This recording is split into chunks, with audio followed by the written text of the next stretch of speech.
Okay, so this is Blewitz Blitz Live.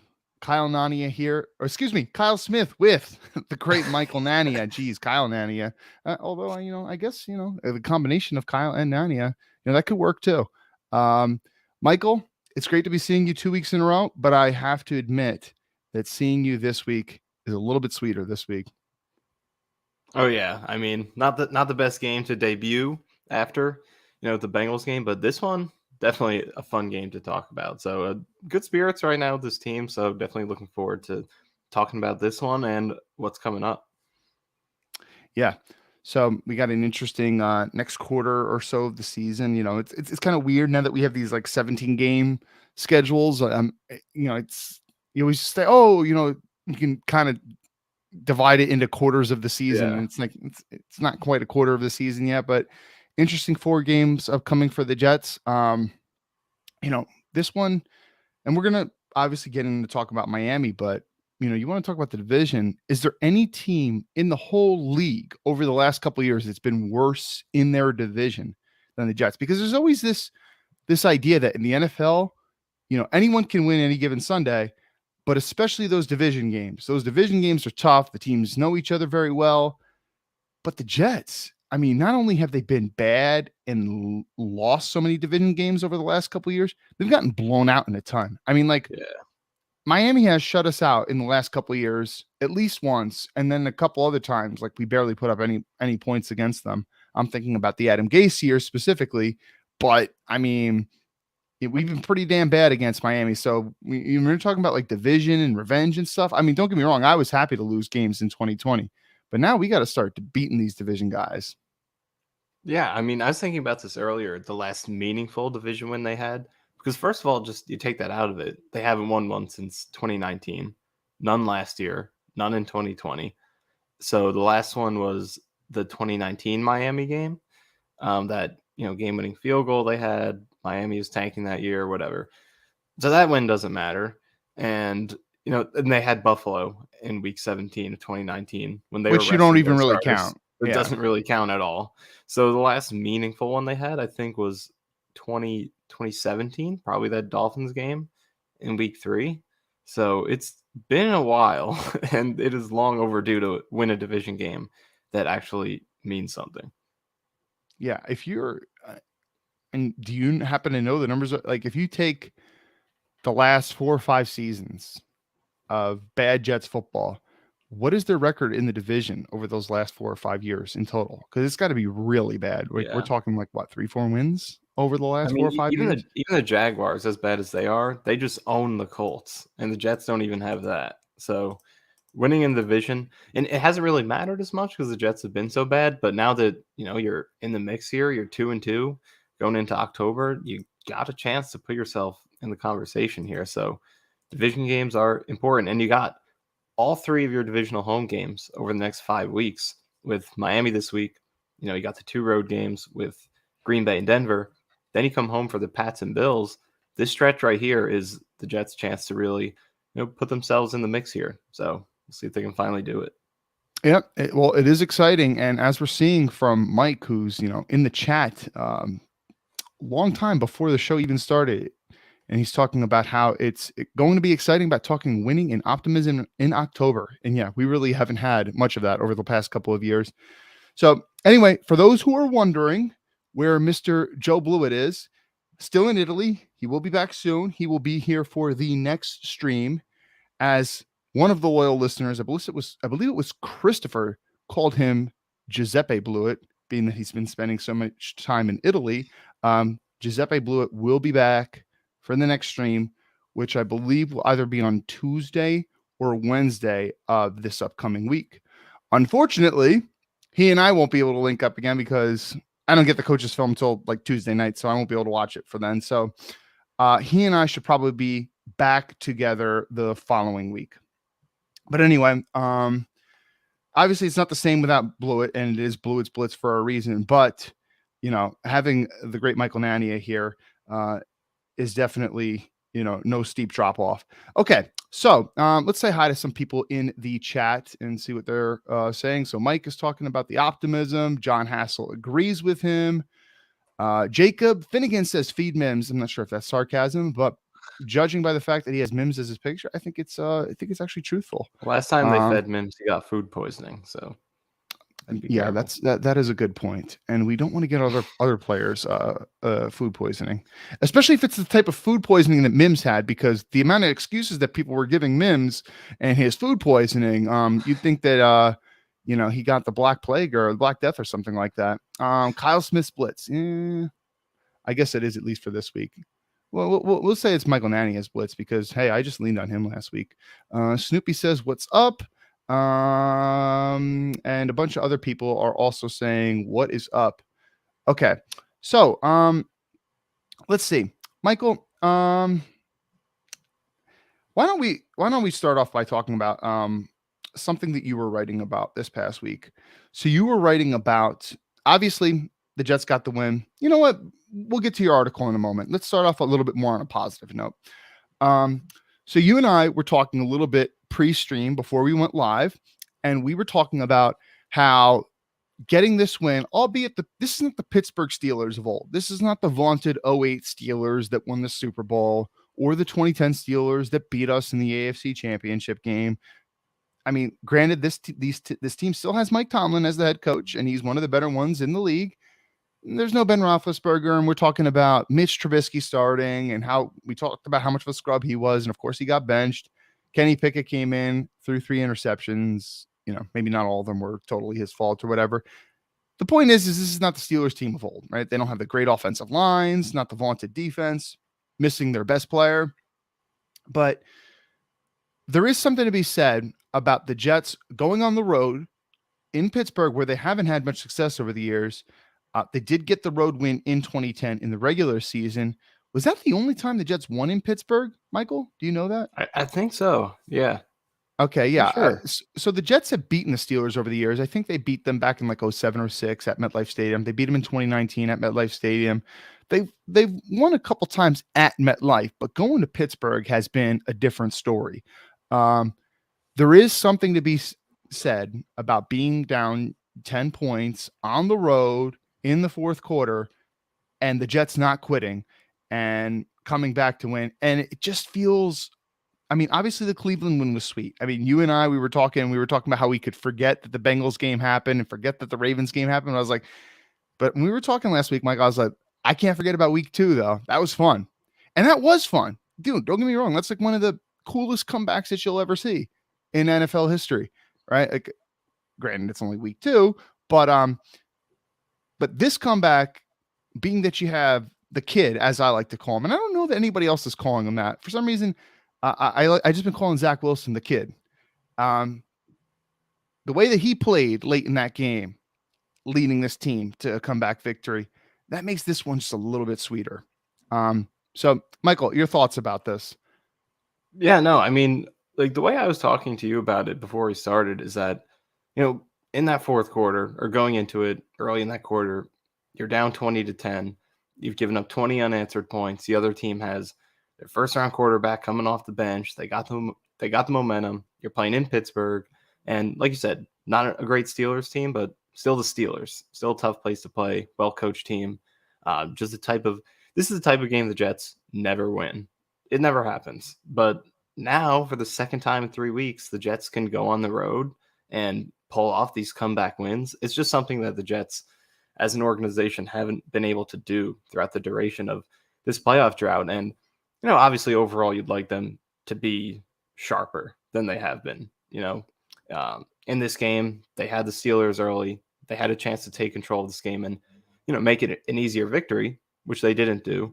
But still, just for them to be able to make these comebacks is huge, because the greatest teams in the league, as good as they are, they don't necessarily dominate every single game they play. It's just that when the games are close at the end and it comes down to who can execute better in the biggest moments, they consistently win those close games, and that's how they get the wins that they need to win the division, to win playoff games. So that's an important trait of being a successful team, is being able to pull out these close games and to not quit at the end. And it's something the Jets haven't been able to do for a long time. But we're seeing signs here within these first few weeks that the Jets do have the resolve and the talent, I think, most importantly, to be able to make these comebacks. And regardless of where it is, too, on the road, I just mentioned the Steelers circumstances, but Cleveland looks like a good team to go on the road and beat them. So it's promising to see. Yeah, and I think another thing too is hunger. I think there's Yeah. so much to be said in the NFL about players, how once they get older, I mean, like, look at Cole Beasley, for example. Like, he's just retiring, and listen, he's played 11 years in the league. He's had some Pro Bowl-esque years and stuff, and he just retired. Um, but I think like a lot of players, once they get those second and third contracts, it's easier for them to kind of say, especially when things aren't going well, you know what? Who gives a shit, man? Like, I already made my Right. money. Yeah. But the Jets do have a young, hungry team. You got guys like, Breece Hall and stuff, who, granted, he's gotten a decent chunk of change in this rookie contract. He hasn't gotten a huge payday yet. And I think there's something to, Michael Carter II, these guys who are hungry, who haven't won a lot of games and are looking to get that big payday. That's also motivating them late in games, I believe. So I think that's one of it. But two, there's a lot of people who I respect in the Jets world who've been very critical of Robert Saleh. I would say even more critical than positive, especially through the first 4 games of the season. But, to what point can we give him and his staff credit for, not giving up in these games? How much of that, goes down to coaching and players fighting? I would have to say at least a decent amount. I don't know Yeah. what you No, think no, about I that. agree. Yeah. I mean, like, I think some of the criticisms are warranted at times, and there are a lot of warranted criticisms with this coaching staff, which we've talked plenty about. But at the same time, if you're going to criticize them for those things, then I think some of the other stuff you have to credit them for when things are going well. But I think overall, early in the season, there's been a little bit too much overreaction to the coaching staff, and that's just the nature of early season in the NFL, because you fall to 0-1, that's your whole season. You have no wins. Then 1-1, everything's great. Then 1-2, now you've only won a third of your games. So when it's early in the season, there's so much overreaction because there's such a small sample. So you're only as good as that last game. But as the season goes on, I think what were our expectations for this season? To win 7, 8 games, maybe 9 if things go great, if Wilson develops. At the end of the day, they're on track to do that right now. So on the road to doing that, there are going to be a lot of tough losses. There are going to be, instances where you win a game, you lose a game, you win. So big picture, I think they're still on track to do what I think most of us realistically wanted them to do this season. So we'll see if they could stay on that track. But I think we've seen some good and bad from the coaching staff. But I do think that there's clearly a very good camaraderie between the coaches and players. I think the players really want to play for these coaches. They're playing hard and they're finishing games, which is what I think is most important. So I do think in that respect, there's a lot of credit due to the coaching staff. I think strategically is where there are more criticisms due their way, Yeah. but from Mhm. a pure like leadership and culture standpoint, I think we're really seeing that come into play these past few weeks with the comeback road wins. Yeah, and wins build character and they help maintain the players' morale. Yeah. Because I don't care how much they like Salah because of his rah-rah stuff and how loyal he is and how much of a good leader he is and a good man that he is. He could be all those things, but you keep stacking up the losses. Eventually players will give up. It's just natural. It's the nature of human beings. So it's good that they're actually, pulling out some of these wins to keep that morale for the players. Okay. Yeah. And, So and quickly on that point, I think it's good that you mentioned that, how things can spiral, because I think that's been what's happening with the Jets in these recent years, is that they get off to these terrible starts and the season just kind of snowballs from there.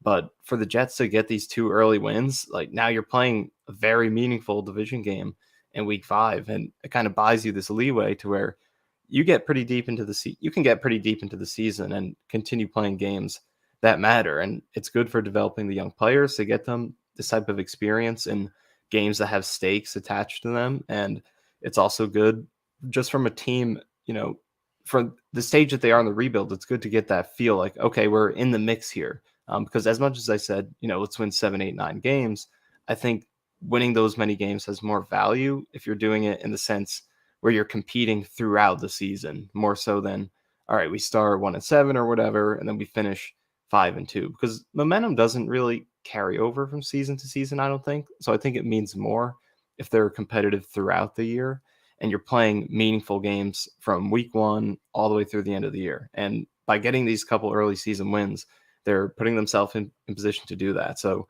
I think it's really important, like you said, to not let the season snowball and to get guys playing competitive games and just showing the entire team, like, yes, we can compete and be in this mix. So that's why I think it's so important that they got these early wins. Yes, and they are making it fun. Okay, so let's go back to the chat, and then we're going to get into some specifics. Okay. West Coast Jet says, I bet $5 on the Jets to win, one score 21, and Zach Wilson to score a TD, made 105 on Sunday. Oh, nice. But I'm curious how the Dolphins front would look on paper versus our decimated line as opposed to what Pittsburgh did. Yeah, we will get into the Dolphins matchup a little bit later in the stream. Nick Allen says, definitely a different vibe in the fourth quarter this year compared to years past. Yeah, absolutely. I mean, like Michael and I were even talking about the last good Jet season, and we're talking about 2015. And we're trying to think of like good comeback wins that they had. And, Michael mentioned the Giants comeback. They were down, I think they were down like 10 or something like that in the fourth, and they came back. The Patriots overtime win. Obviously, they weren't winning the entire game, and that was another overtime win. So there's a couple, but a lot of those games that they did win, they beat inferior opponents, and they're kind of were winning the whole game. So to get like, kind of 2 signature comeback wins early on in the season is kind of cool, and we're not really used to that. Eagle Fang is saying, hey guys, I just got my power back yesterday in the high of Hurricane Ian. I missed the Jets game. I'm glad they beat Pitt. On the Fish, we must win and get against the division arch rivals. Must win on Sunday. Yeah, I mean, it's probably a little bit too early to use the whole must win thing, but you want to talk about a huge game. I mean, all division games are huge, but especially for the Jets who, dude, you're talking about 0-6 in the division last year. I think that we're talking 0-6 the past 2 years, right? Right? Yeah. Past 2 years, 0-6. I don't think any other team in the league has even come close to having that I kind of pulled record. up the division records a little bit earlier. So last 4 seasons since 2018, Jets are 3-21 in the division. That's the worst in the league. Even the Lions have 5 wins. That's next. So yeah, wow. there's a low bar to clear, but got to start winning those division games. And how many of those games too are like absolute blowouts too? Like how many times have the Bills blasted the Jets in that time? Even the Dolphins, man. Like we've been kind of talking about the Dolphins like they're this all-star team over the past couple of years, and they've been pretty good, but geez, nothing that special. Although the Jets have been, they had a couple close ones against the Patriots. I'm thinking about that Monday night game during the dreaded 2020 season where they almost beat them. So, okay. Mike is saying Michael Carter has quietly been such an important contributor, doing a bunch of dirty work. Anyone else flying under the radar for you guys? To your point about Michael Carter, he was big on both Breece's big runs to the outside, where Breece kind of broke ones to the outside. Yeah, Michael Carter, I want to see more, honestly, of that 21 personnel. I like having the both of them back there because, number one, you can give it to either of those guys, and both of them can break a big run. So it's going to keep the defense guessing a little bit. I'm curious to see what it would be like Breece. Okay, let's say you same formation, and you give Michael Carter the ball. What's Breece going to look like as the lead blocker there? Because Michael Carter, he's been really, throwing his block in there and, really kind of creating some good space. Corey Davis has been good on those blocks too, kind of coming back and I don't want to say blindsiding one of the corners, but he's been throwing some good blocks out there. But yeah, that Michael Carter, and like he's had 2 of these in both of the Jets wins where, the quarterback throws a check down to him and he manages to, catch it. Like Michael Carter's running for the catch ability is really good. I've always been bragging about Elijah Moore's transition from catch to run. Michael Carter is very good as a running back, catch to run. And he's had a couple of these on a check down where he's caught it and he's managed to juke one player, cut inside, and then still get out of bounds and gain a good amount of yardage. And that Browns play he made, that was huge. That was really nice. So, and he had like a similar type of play against Pittsburgh too. So while his stats haven't looked good, you know, he's still looking pretty good. And most of it is, this was a really bad performance by run blocking from the offensive line. But yeah, still high on Michael Carter's stock. He's been kind of a little bit of an unsung hero. Let's see. How did Zach Wilson look last Sunday and in the trenches? Zach Wilson, and Michael has, and this is one of the articles I did not get a chance to check out, Michael, but Michael, so you're back to doing quarterback grades and you graded every one of his throws, correct? Yep. Okay. So Michael has an article on jetsacksfactor.com grading every one of Zach Wilson's throws. And I believe that came out yesterday, or was it earlier today? Yeah. So yeah, go check that out. But then you can obviously see Michael's thoughts on it. I thought overall, I think you have to be pleased with how Zach played overall. This is just my general thoughts, because he was pressured on a very high percentage. Like it was like 50 something percent of snaps. And he did things that you would not see Flacco do. Like for example, that Corey Davis should have been catch. And some people were posting, replays and stuff on Twitter. Corey Davis did have a big catch. Now it was a hell of a catch by Corey Davis, in my opinion. Didn't count in the stat book, but Zach Wilson there, he did something you're not really supposed to do. You don't really teach something to do, but this is why you take a guy like him second overall. He kept fading back in the pocket to buy himself an extra half a second, and then he heaved one up, and Corey Davis came down with it. Joe Flacco is not making a play like that. He's just not. That's not who he is. There you see Zach's kind of special ability.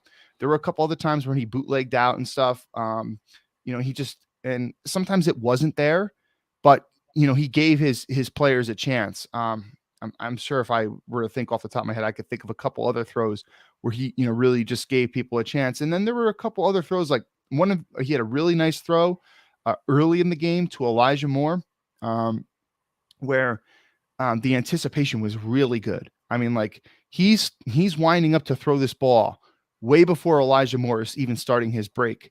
It's like an opposite hash throw on a comeback route. So you're talking like it's a big time NFL throw that ball, it needs to get there with heat, and it hits Elijah Moore right in the breadbasket. And then he's able to get some yards after the catch. Like, if that might not even be a completion if you don't throw it with anticipation.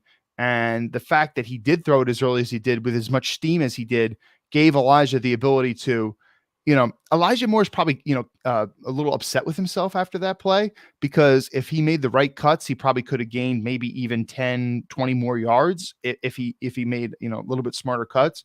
But, that was a big time throw right there. And, even late in the game, like when stuff really mattered, he stayed composed. That throw to Corey Davis, which whether or not was actually a catch, where the Jets quickly ran a play afterwards, so the Pittsburgh couldn't challenge it. I mean, I don't want to say it was a perfect throw, but it was close to a perfect throw, all things considered, because I mean, Zach put it like in the perfect spot where only the receiver could get it.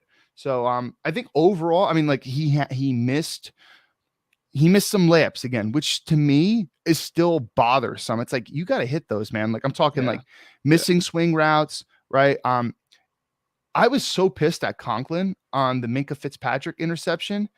And you tweeted out almost immediately after that, Michael. I saw that, like, you got to catch that ball. I mean, the Jets are paying Conklin big time money to have really good hands. Like that's one of the things, that's one of his strengths of his game. Watching the replay, like, do I think Conklin should catch the ball, hits him both his hands? Yeah, I do. But based off what I know about how Blewett thinks about these types of things, I am pretty sure Blewett would say not every ball that hits you in the fingertips should necessarily be a catch. I mean, that was really high, and Zach put a lot of heat on that. That's a tough catch for Conklin to make. And it ends up going for an interception. So like too many missed layup throws. The thing about those is, and this is, I did say this on Twitter, it's easier to clean that stuff up. Like that's workable. He could figure that out, right? That's just, more practice, more work with your receivers, more getting used to the speed of the NFL game, more just like little things like working on your footwork and not overstriding. And as the game starts to slow down for him, he's not going to be thinking so much. Um, it's very workable to clean up, but the innate ability that Zach has to make some of these special throws and the way to move before he can, make those throws, you can't teach that. So I think overall you have to be pleased, but you're coming out of that game still wanting a lot more from him. All right. I just talked a lot, Michael. So, your thoughts. No, I agree with most of what you said. I think overall this is definitely a positive, but at the same time, I think it's still important to acknowledge some of the things that can be improved.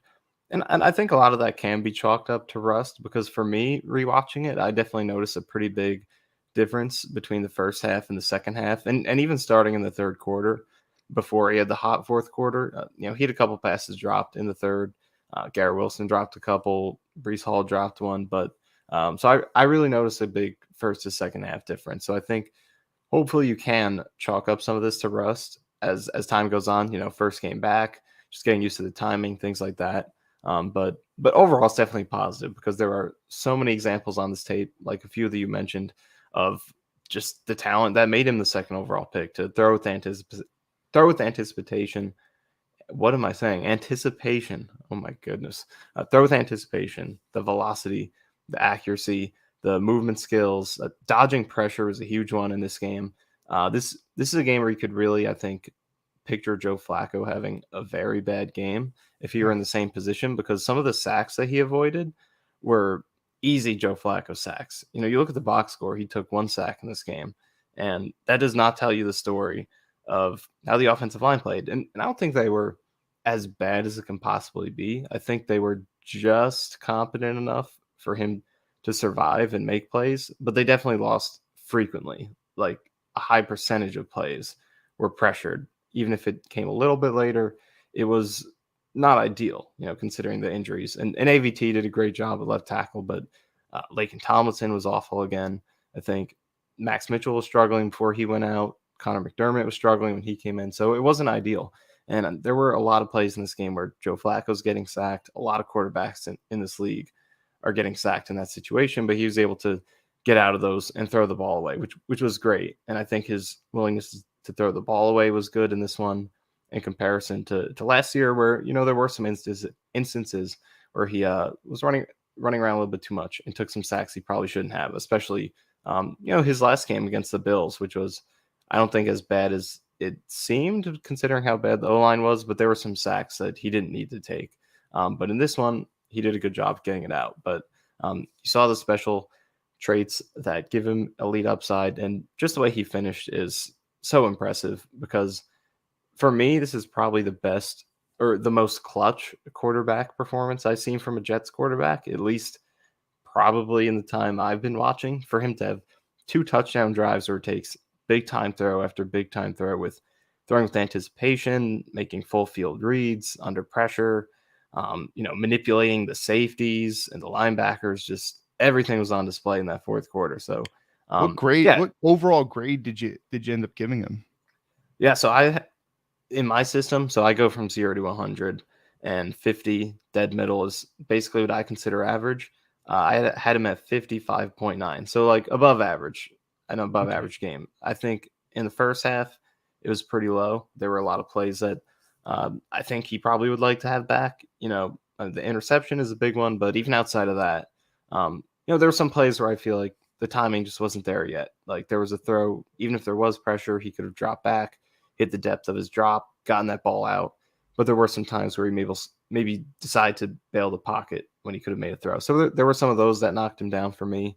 But second half, he was very sharp, and that brought it up to an above average game for me, in spite of the inconsistencies overall. So, and it is in comparison to last year. It's he's played 14 games. This was the 4th highest game that I've had for him. So it was I'm thinking definitely probably had a higher game for me. Tampa Bay. I'm assuming Tennessee. What would be the other game? Actually, I had Philly, Jacksonville, and Tampa Bay higher. I have Tennessee a little bit lower than this one because there were some layups he missed in that one that were kind of costly that knocked him down for me, especially in overtime, the one he missed to Ryan Griffin. That could have been a game winner. Tennessee for me is a little bit shakier than I think a lot of people realized because of the peak plays are great, but there are also a lot of throws that he should have Even the made. big throw to Crowder, I mean, like he fumbled the snap, to Yeah, start that so play. so it was a little shakier than I think a lot of people realize. Still good overall, but yeah, this game is up there for me in comparison to last year, and I think for me it's just the way he bounced back in the second half, especially in the fourth quarter, is that's franchise quarterback stuff. Because like I said earlier, with great teams don't always play their best game every week. It's the same thing with quarterbacks. You want them to be able to bounce back from a bad half or a bad quarter or a bad interception, just come back, still have the same level of confidence and also like learn things as the game goes on. I think that's something he did in this one as well because, Minkah Fitzpatrick was doing some heavy lurking in this game, coming down as the robber, just reading his eyes. He was just really doing that the entire game. And I think once you got to the third quarter, Zach started to pick up on that a little bit. He started to hold him underneath, flip to another read and open that up. Like the throw he made to Garrett Wilson for that 35-yarder, I think it was. That was a great example of that. Just got Minkah to bite on that check down underneath and then flipped his head to Wilson and made that throw. So I think he was learning things throughout the game too, just picking up on the opponent's tendencies and building on that. So yeah, this was a really, I was going to say it was a complete Zach Wilson experience. I wouldn't say that because I do think it was more good than bad. But yeah, there are some things on here he'd like to improve. The missed layups. There's one screen to Garrett Wilson that he kind of yanked to miss that 2 yards to the left. And then the probably more egregious one was the route to Breece Hall in the fourth quarter. Forget what it was. Swing route, something out of the backfield. He probably had a touchdown, but Zach missed that one. So missed layups, he has to get out of this game. And also, like you mentioned, the Conklin interception. That's not really an interception. Are you talking about the one where it would have been like a 90-yard touchdown, like where Breece is kind of like, oh, that one? No, I think it was the play before the Corey Davis touchdown. Okay. Hall's coming out of the backfield and Zach overthrew him by like a couple yards. It was a very easy throw. Okay, yeah, I know that he missed. So yeah, there were those, and like the Conklin interception, like you said, that like to me that's not an interception worthy kind of pass. Like the fact that ends up a pick is just kind of unlucky. It's not a bad decision. It's not a bad decision. It's not a bad decision, but when you miss throws like that, sometimes it is going to happen. So not ideal. He kind of sidearmed that ball, kind of overshot it a little bit. So the touch can improve a little bit, which is kind of controlling that velocity, not always throwing it super hard if it's not needed. So there are some things to improve for sure. It wasn't the cleanest game that he's played, and it's not the cleanest game he will play this year. I think he'll definitely have quite a few performances that are more consistent from start to finish, and that's the goal. But you have to be absolutely thrilled with the way he bounced back in that fourth quarter and just put on the whole display of his skill set to lead a comeback in a really tough situation. Yeah. Okay. Let's see. This person is saying some people question the trade up for AVT. Yeah. You're talking about versatility right now. Cannot be overrated. Ronald was saying AVT's the GOAT. I have some doubts this week. Our offensive line is a mess, and the Dolphins pass rush is no joke. And Dolphins players are coming off a big emotional loss. Yeah, not to mention, and this is like the second week in a row that the Jets are upcoming opponent has had extra rest and extra time to prepare for the Jets, being that they played on Thursday. So that is a bit of an advantage for them, but they are still coming to us. So although I do wish we were facing the Dolphins when it was cold out and they had to come from Miami and come play in New Jersey in 30, 20 degree weather. That would be nice. Let's see. Okay. I'll go to the chat more, and then I want to ask you about what you wrote about Elijah Moore. Okay. Definitely a positive, the way Zach was using his eyes to freeze the linebackers and the robber. Yeah. And I could say this too. The Jets ran a lot more RPO and play action with Zach Wilson than what they were doing with Joe Flacco.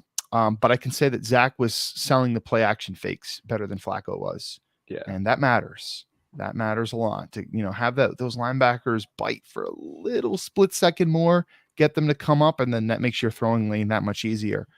Yeah, especially out of the gun, and in that second half, he was selling it really hard. There was one play where he faked out whoever films the all 22 film was totally faked out. You can't even Yes, see part of the play because I think that's the play that we're talking about where yeah, the Breece if he Hall put more kind of air, if he put down the more field, air yeah. under it, you're talking Breece could maybe go all the way 90 something yards for a touchdown. He'd really like to have that one back, I'm sure. Yeah, so he sold the fakes really well, and Robbie brought this up too, Robbie Sabo. Some credit to Michael Floor for kind of sticking with the run because I think it allowed them to sell those fakes to actually make the defense respect it a little bit and think it's a legitimate threat. So, like you said, the run blocking wasn't good in this game. So I think maybe, they could have went away from it a little bit earlier because it wasn't successful. But I think there was also a positive effect of it kept the threat alive and allowed them to be successful with those play fakes. In this system, I think you always got to stay committed to the run. So Right, yeah, shout out to Michael LaFleur.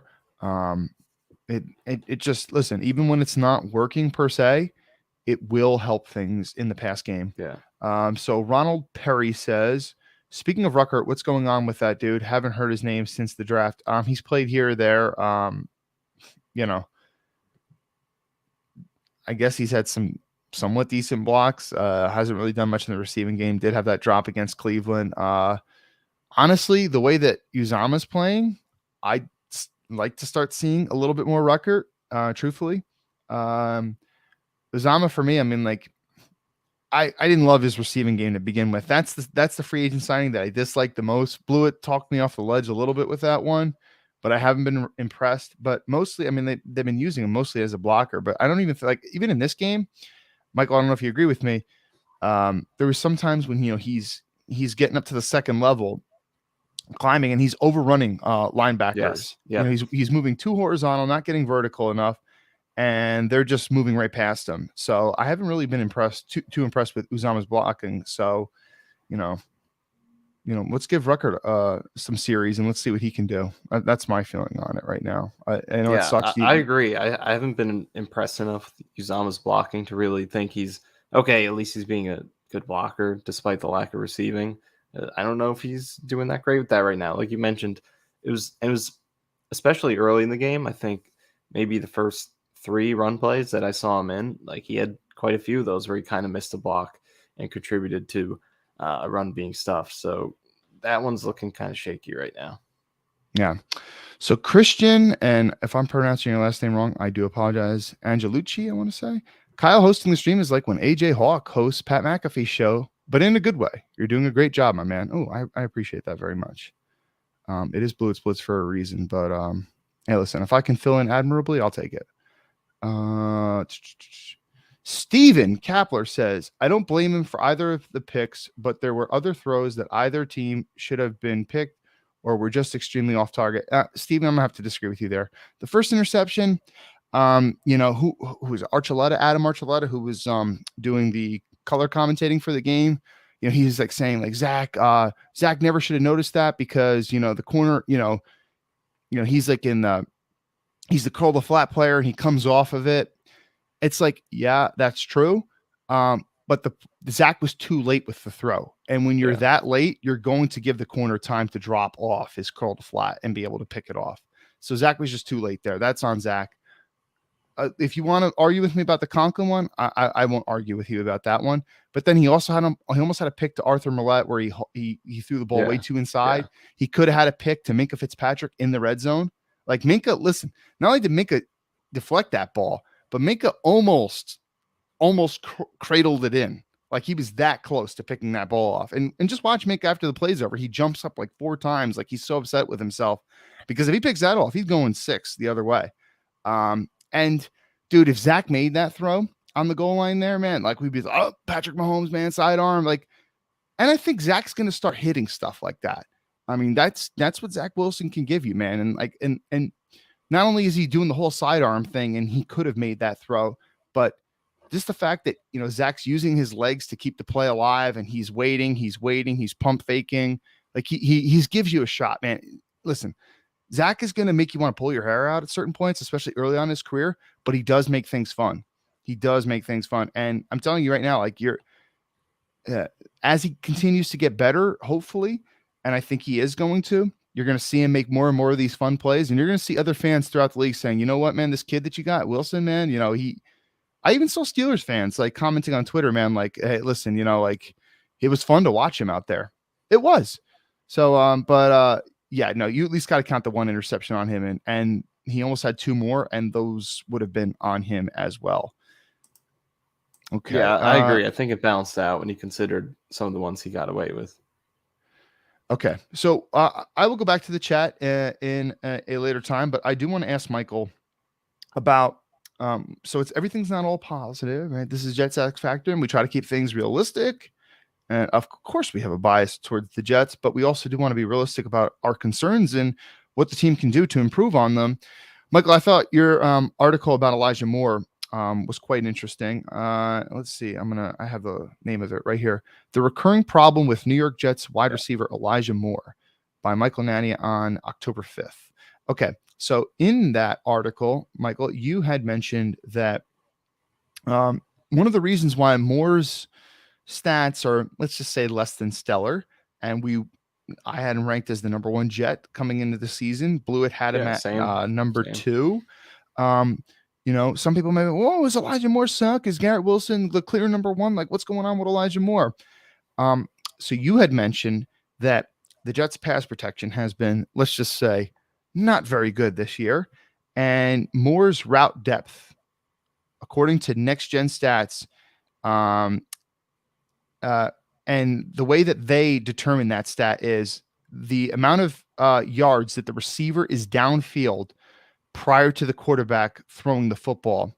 Right. And Elijah Moore's is 14 yards, and the average is 11.9 yards downfield. So what you're basically saying is that Elijah Moore is in like the top 10% of yard route depth in the entire league. And that would make sense that, he's not going to have, you're not going to have as many receptions period when you're running yards, when you're like, for example, Jalen Waddle, who we're playing this week, he had 107 receptions as a rookie or whatever, but he only had like nine something yards per catch last year. A lot of his routes last year were, despite him having really good speed, it was really short stuff. It was a lot of quick game stuff. Yeah. And then if you contrast, so like I said, the average is 11.9, and you were saying that Garrett Wilson is 11.4. So one of the reasons why Wilson's getting targeted more is simply when you have poor pass protection, and even in normal circumstances, if you're running shorter routes, you're going to get targeted more. So, Michael, do you want to kind of explain some more of the things that you spoke about in that article? Because I thought it was interesting. Yeah, no, I think the Elijah Moore discussion is interesting because he's a guy who I think we all had high expectations for. Like you said, he was your number one guy on the team. I had him as my number one ranked Jet as well. So we all kind of figured this breakout was going to come. And so far it hasn't happened. And that's not to say he's been bad, because he has come through with some pretty big catches in both of the wins they had. And he's been consistent. It's not like he's doing nothing. He's at least 40 yards in each game. It's just he hasn't had that explosion yet, because 53 yards is his season high. So I think we all expected him to be more consistently involved, scoring more frequently, making more big plays, and it hasn't really happened. And I think Garrett Wilson is having the season that we kind of expected more to be. But I don't really know. I don't think a lot of that is his fault. I think it's just kind of the usage, because you look at his film and I see a lot of wins from Elijah Moore every single week. So the reason, I think, as you mentioned, kind of summarizing the article I wrote, I think he's just not getting targeted because he's running a lot of long developing routes that you really need good pass protection to capitalize on.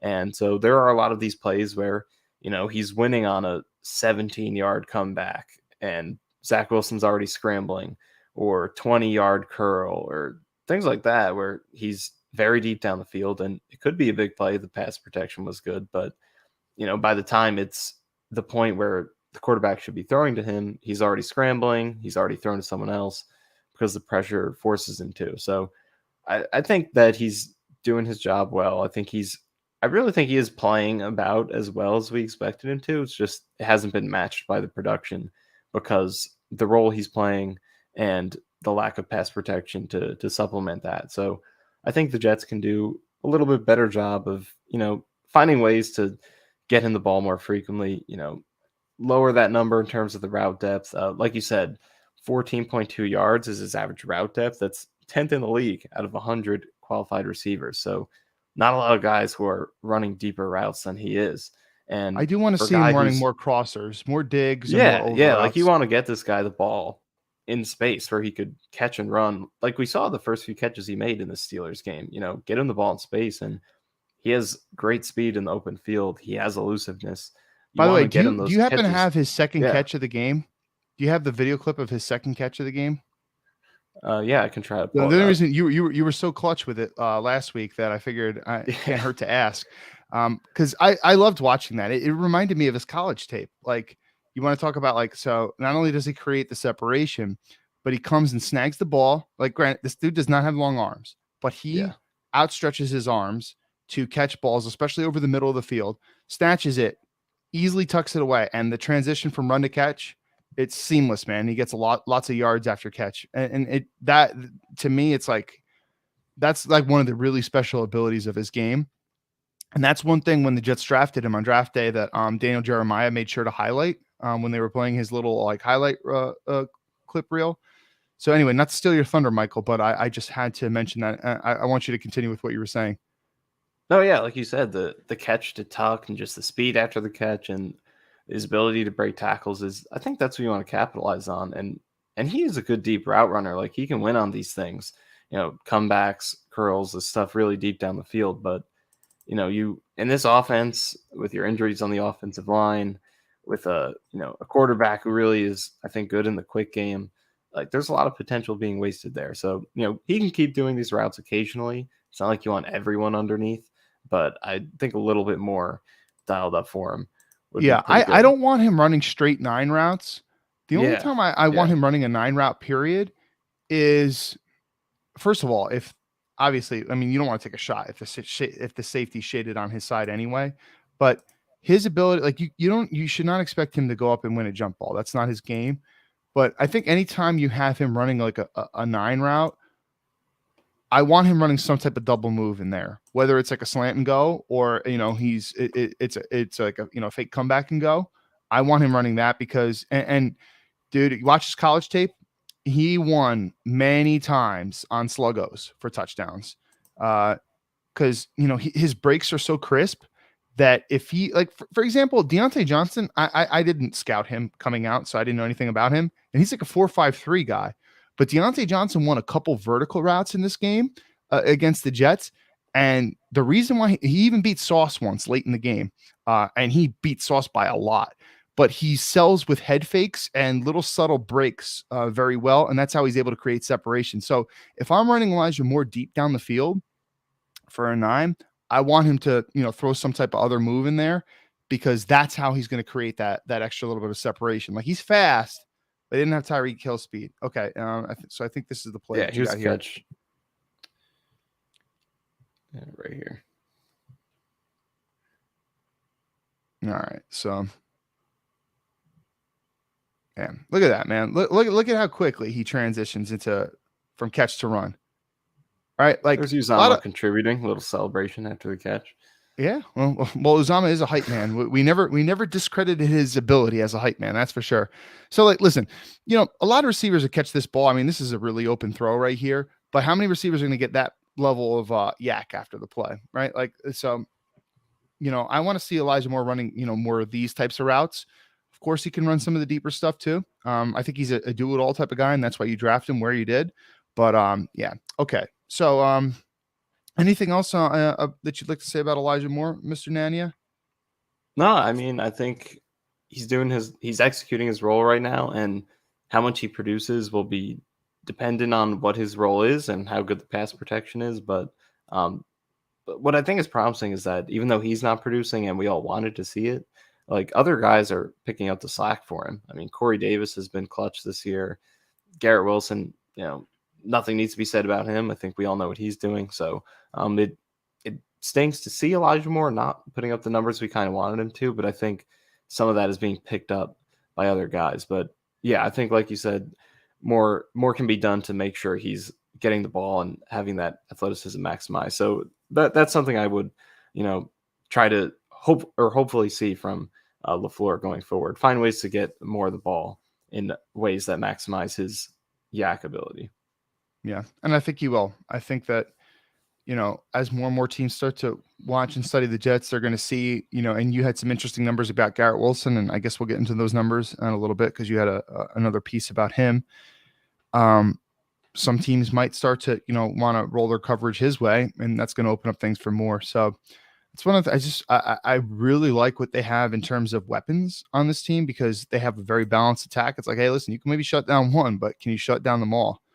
So especially if Zach figures things out, man, this could be really fun. I mean, we could be talking about the most fun Jets offense that I've ever seen since I've been rooting for the team. Yeah. Okay, so Daniel Murphy, loyal listener, thank you. He says, "Hey fellas, Kyle, you've been doing a great job hosting the show, and Michael is always a pleasure as a co-host and or guest. Also, Zach didn't lose his poise on Sunday, and that's the biggest positive to me." Yep, I have to agree with that, and thank you so much for the kind words. So I thought this was interesting. Can we talk about Herbig and McDermott being our starters on the right side? ... Okay. Dude. So we were talking how, I mean, ad nauseum, we were talking about Connor McDermott, and if he has to start, the Jets are in really deep trouble. And I was kind of worried about it all week last week. And then Sunday morning rolls around or Sunday afternoon, and we come to realize that Connor McDermott is actually not starting. They're going to move Elijah Vera Tucker, right? And we're going to have Max Mitchell continue to play right tackle. So no Connor McDermott. And I tweeted out, and I saw that you liked it, Michael. As much as I hate AVT not playing guard, because I think he can be a future All-Pro there, where he, even though he can fill in admirably as a tackle, he will not be that. I hate McDermott starting at tackle even more, especially protecting Zach's blind spot. So, but I'll say this, Michael, don't know if you agree with me. Although McDermott played only maybe like a quarter and a half or something like that, he played better than Max Mitchell did in this game. You agree? Yeah. He did. Actually, it pains me to say it, but I think that's true. And that's not even to say McDermott was good. I just think Max Mitchell was definitely struggling this one before he went out. For anyone who's for anyone who's watching and you're wondering like, why is Zach under so much pressure at the start of this game? It was him. Mitchell was really struggling before he went out. I think it is his worst game of the season. McDermott struggled when he came in, but I guess he was a little more stable than Max Mitchell was. But he did have a couple losses late that Zach had to respond to, kind of ruined some dropbacks. I think his run blocking though was a little more competent than I probably expected. But going forward, you don't expect that to be maintained. I think you should expect it's probably going to be rough over there. But at least for this one game, I guess it wasn't as catastrophic as you expected.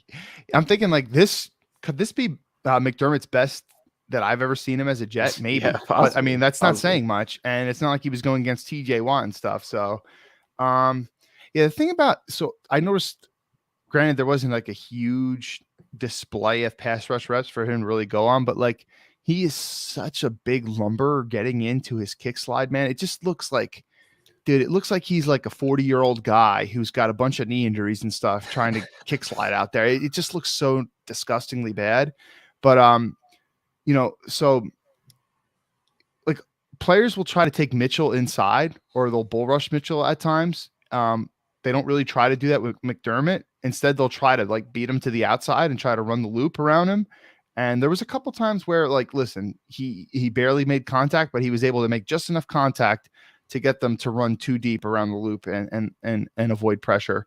In terms of Herbig, quickly on McDermott before Herbig. There's something I noticed when I was watching him, and I sent Blue a screenshot, asked him what he thought, but curious what you think with your experience in the trenches. But I don't know if you noticed, there were some times or some pass sets for McDermott where before the snap, he'll like, instead of having his hands on his knees, his hands are just kind of hanging down. Did you notice that?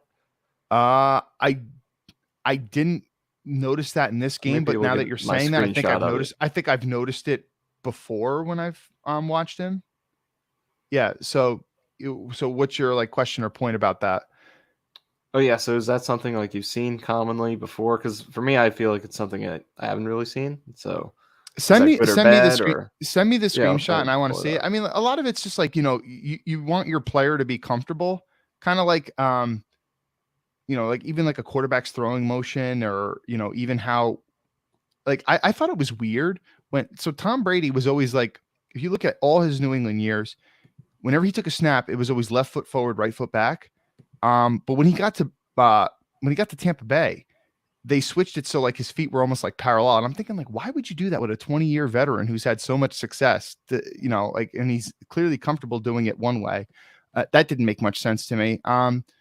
In terms of like, just off the top of my head, what I'm trying to picture McDermott, like, I don't think I have a problem with it as long as he's comfortable. But you know, um, he's not a Let good me have mover. the So I don't picture know. here. Maybe there could be other, but do send me the Can you see screenshot, that? and I can. Oh, you actually sent it right now. Okay, hold on. Let's see. Add to stream. Yeah. Okay. Um. Yeah. To just be his arms straight up hanging like this, and he's not bending his knees enough. This is pretty ugly, if we're being honest. He looks like he almost looks like he's playing basketball right now, and he's trying to guard someone playing basketball, or almost looks like he's in like a wide receiver stance. Like, now he needs to be bending his knees more and stuff. And this is ugly. Okay. Yeah, I did think it was weird. Yeah. Okay. So Herbig, do you want to start with your thoughts on Herbig? No, I mean Herbig, I was impressed by him, and again, that's relative to expectations. Not saying he was great or anything, but backup guard, I think it was a nice game. I feel like in pass protection, his losses were, he'd get bull rushed a couple times, but I didn't really see any clean losses from him. Whereas, just compare him to Tomlinson on the other side, who's getting, swim moves over the top or not picking up stunts. Like, Tomlinson was allowing people straight shots at the quarterback, but Herbig, I think, did a pretty good job of keeping guys in front of him. Like I said, I think he got bowled a few times, but he kept it to a point where it didn't destroy the play. And then run game, there were some losses, but I think it was decent consistency. Quickly to talk about other guys, run game, I think that was Tomlinson and McGovern. Those two guys really struggled in the run McGovern had game. his worst game of the season by far, in my opinion. Yeah, McGovern was getting destroyed in the run game. But yeah, Herbig, I think you saw why the Jets wanted to do what they did. He definitely was better at right guard than McDermott would be at either position. And AVT obviously was better than McDermott would be, much better. So, yeah, I thought Herbig gave you what you hoped to get. Yeah. I had written down some note. So I thought Herbig was pretty solid overall, from what you'd expect. The one, like, I would say criticism that I have is he can lean a bit in pass protection, which makes him susceptible to getting pulled. There was at least several occasions in this game where, he was getting into the pass pro, and, obviously you want to lean in to make a shot on the guy to kind of stifle them. But he leaned too much, and defenders were able to, kind of use a push-pull move on him and yank him to the ground. So, but I think overall, I mean, like, you were comparing him to Lakin, and Herbig was much more solid on picking up stunts and, like, not overcommitting, versus Lakin was like overcommitting to someone, and then he was way too late to pick up the looper, and Zach was, getting hit, and he had some embarrassingly bad. I mean, Lakin has been the worst offensive lineman for the Jets. And now that Joyner has a good game, Thompson has been the worst player in the team. Yeah. And it's sad because, I actually thought about tweeting this out, but the reason why I didn't is, like, I didn't know if I could word it in a way that people would totally understand what I was talking about. But the reason why we signed Lakin, or one of the biggest reasons, was his consistency. He's always on the field, right? So I was actually going to say the biggest positive to why we signed Lakin, his consistency, is actually the biggest negative right now, because if he wasn't in there, it'd actually be a better thing, right? So, like, the fact that he's always healthy and on the field, if he's going to be playing like this all year, that's a bad thing, right? So, it almost be better if somebody I'm got curious injured. what you've I'm seen kidding. from him, but because for me, like, watching him, it's hard to figure out what the problem is, because you can't really chalk it up to, is he injured or is he not fitting the scheme? Because I watch him and he just makes so many different kinds of mistakes that it's hard Yeah. to find, like, a consistency. Like you said, he can't pick up a stunt. He's not executing in the run game. I see guys beat him with swim moves. I see him get bowled into the pocket. I see everything. So, like, is there any sort of consistency you've seen with why he might be struggling? I don't know that I can pin it on one thing. It and I don't know how much of it could be like him not properly communicating with his offensive linemen. Like, so for example, I think the whole stunt thing has been an issue week in, week out. And that's less of like a performance thing and more like a communication thing and more just like a mindset type of thing. But then there are also like, where he's just getting beat straight up too. One technique thing that I noted that I'm just off the top of my head, Cameron Hayward beat him with a spin move, and it this was actually the play where Zach drifted back and lofted it to Corey Davis. I'm pretty sure it was like the almost catch, where Lakin he basically took his left hand and he shot it way too far inside. And you're a left guard, you're shooting your left hand too far inside. You're rotating your body a lot, and you're going to leave yourself open. Like if you don't hit that shot cleanly, you're okay. So if I'm shooting it this far inside, look how much I've rotated my body, right? If a good lineman like Cameron Hayward, he's going to see, oh, okay, I can hit him with a spin move. And then I've already opened the gate for him to have a path by. So that was kind of something like, you have to be careful when you're going to be that aggressive and shoot your hand. Now that was kind of like a technique issue. And you almost see things like that, like, which you shouldn't be seeing from a veteran lineman, like week in, week out. I don't know. Hopefully he figures things out. I do want to get to this super chat from Nose Kills. Thank you so much, Nose Kills. Nose Kills is, very generous with the super chats quite often. So really do appreciate it. He said, what do we think about Hall extending for the touchdown? Right choice when it succeeds, but a touchback would have sucked. Glad we don't have to think about it. Michael, your thoughts? Oh, let me put that on the screen. There we go. There you go. Nose Kills.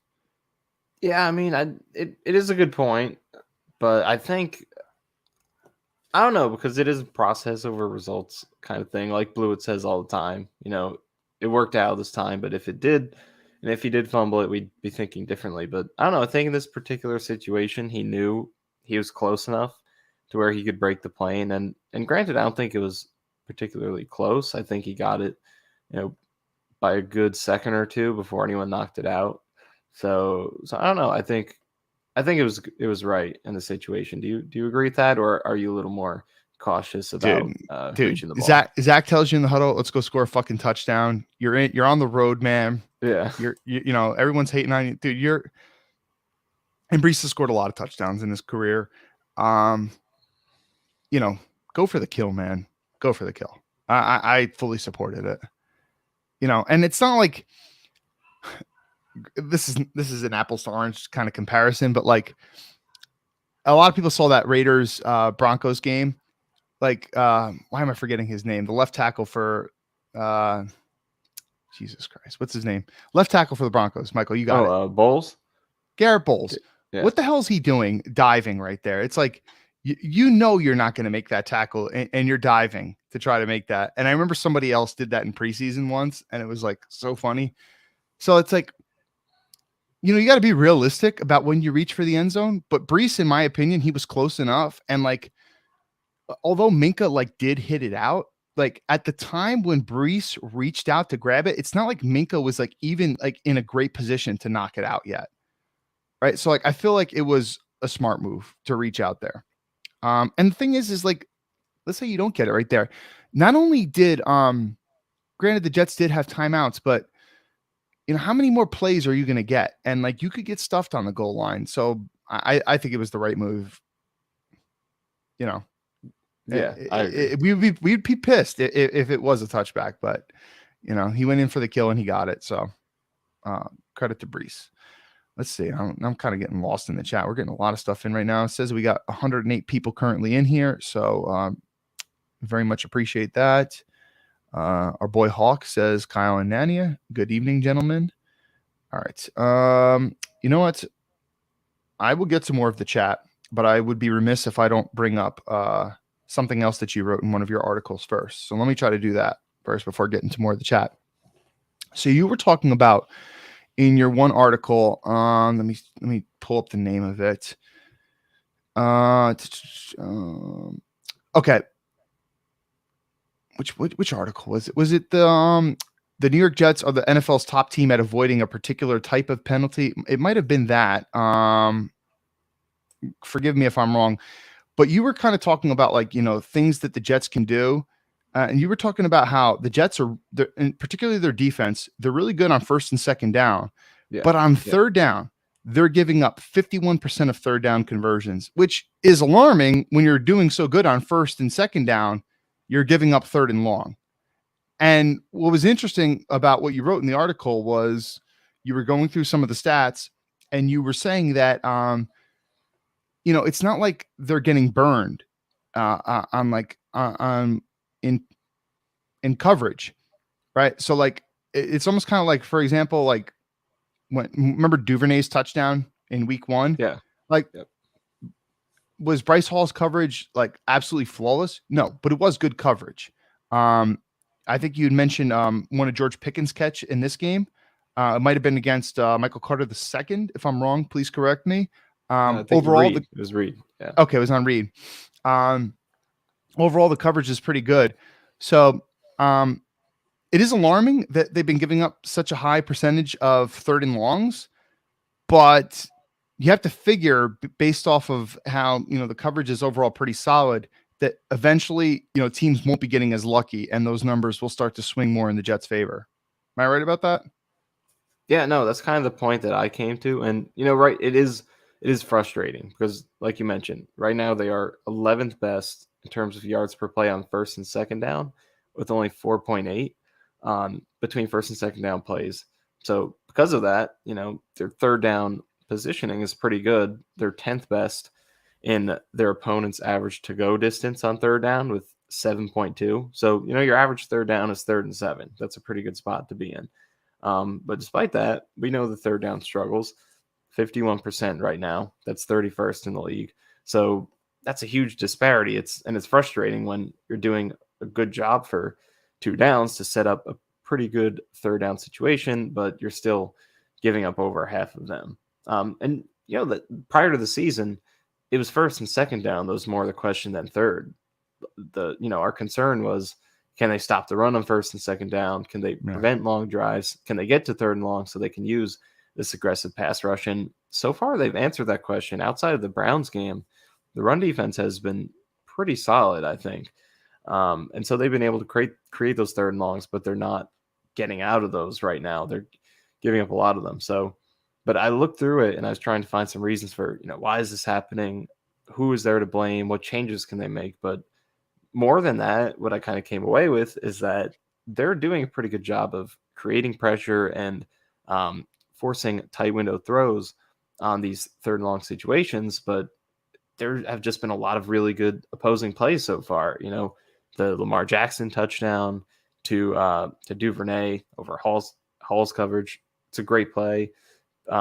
Pickett to Pickens had to throw against Reed in this game where it was just perfect throw and catch, and Mosley wins immediately on a blitz. He has pressure, but the ball's out immediately. So, and the numbers kind of back it up. So their pressure rate on third down plays, according to Next Gen Stats, 50%.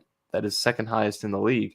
And the average separation of the targets they've given up on third down, 2.2 yards. That is also second best. So not giving up a lot of separation. They're getting pressure, but it hasn't worked out so far. So hopefully, I think the signs are pointing to this being a little bit of an outlier right now in just a small sample of 4 games, and it's going to even out, and that number will get better based on the pressure they're creating, the coverage they're providing, but we'll see if it does. If it does continue, if they do continue to struggle with it this much, then yeah, there's going to be something that has to change, but for now, I think there are some good signs, and they potentially are just kind of dealing with some bad luck in terms of how the opponents are playing. Because sometimes you just have to tip your cap to the opponent. It is a 2-team game, especially when you're talking about, opposing quarterbacks and receivers.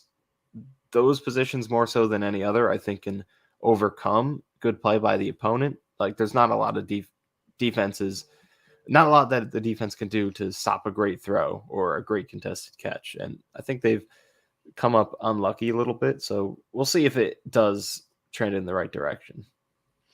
They did get lucky in some instances in this game, like, for example, the Deontay Johnson drop, which led to a Joyner pick.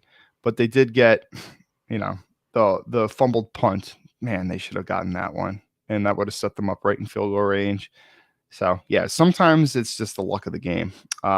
Okay, so V Tall says, this is my favorite combo, Kyle and Nania. Ooh, Joe blew it. Don't get jealous, Joe. Okay. So going back to the chat, John Hepburn says, anyone else notice Breece Hall? Runs a little the way Eric Dickerson used to run. Long stride glider. I guess I could see it a little bit. And he's not quite that long of a strider, but I think I get your point. He does have, I would say, longer strides, definitely, than the average running back for sure. But I didn't watch enough of Dickerson. I mean, I have watched a good amount of highlights, but it's not like I was evaluating his film. Hawk says, I look at Uzama as a great veteran backup with experience in big games. I like Ruck and Conklin better as players. Yeah, I think that's pretty fair. John Hassel agrees with Hawk. Okay, so now there's a lot of discussion in the chat about Dwayne Brown playing. Michael, do you think Dwayne Brown's going to suit up this Sunday? I don't think so. Kind of seems a little early. Maybe next week it's on the table. I just don't think. That's my hunch. Do you think there's a chance? It's kind of hard to read Saleh and what he says about injuries, but yeah. I kind of got the vibe that he's back to practicing, but probably not going to suit up this week. But who the hell knows, man? I can't glean any information based off of what he says about injuries. Guard this week. We have no idea what's going to happen. AVT is going to play center. McGovern's going to play right tackle. That would be some shit. Okay. So is it? I don't know if it's Abby Fresh or AB Fresh says Wilson's going to be good, but he's not better than Elijah yet. Michael, if you had to say who's better right now, would you say Elijah Moore or would you say Garrett Wilson? Oh, that's a tough question. I know. That's why I'm asking you. I lean towards Wilson, but then I feel like kind of because we are. Like we said earlier, we were both so high in Elijah coming into this year. We had him as the number one player on this entire team, and I don't feel like a ton has happened to really change that. So if I'm going to say Garrett is better, then that is some very high praise for him. I don't know. I do kind of lean towards Garrett because I feel like I trust him in more situations than Moore right now, just because, like we saw in the Bengals game, jump balls down the field, not really something Moore can do. But if Garrett Wilson is in that situation, I think he can make those plays. And I also think Wilson could do a lot of the other things. They seem to be more content to, like for example, like the end around on the Philly special, they gave it to, I know Garrett Wilson was just like a decoy in that play mostly, but they did give him the end around. In terms of screens, they've thrown more his way than they have Elijah's at this point in time.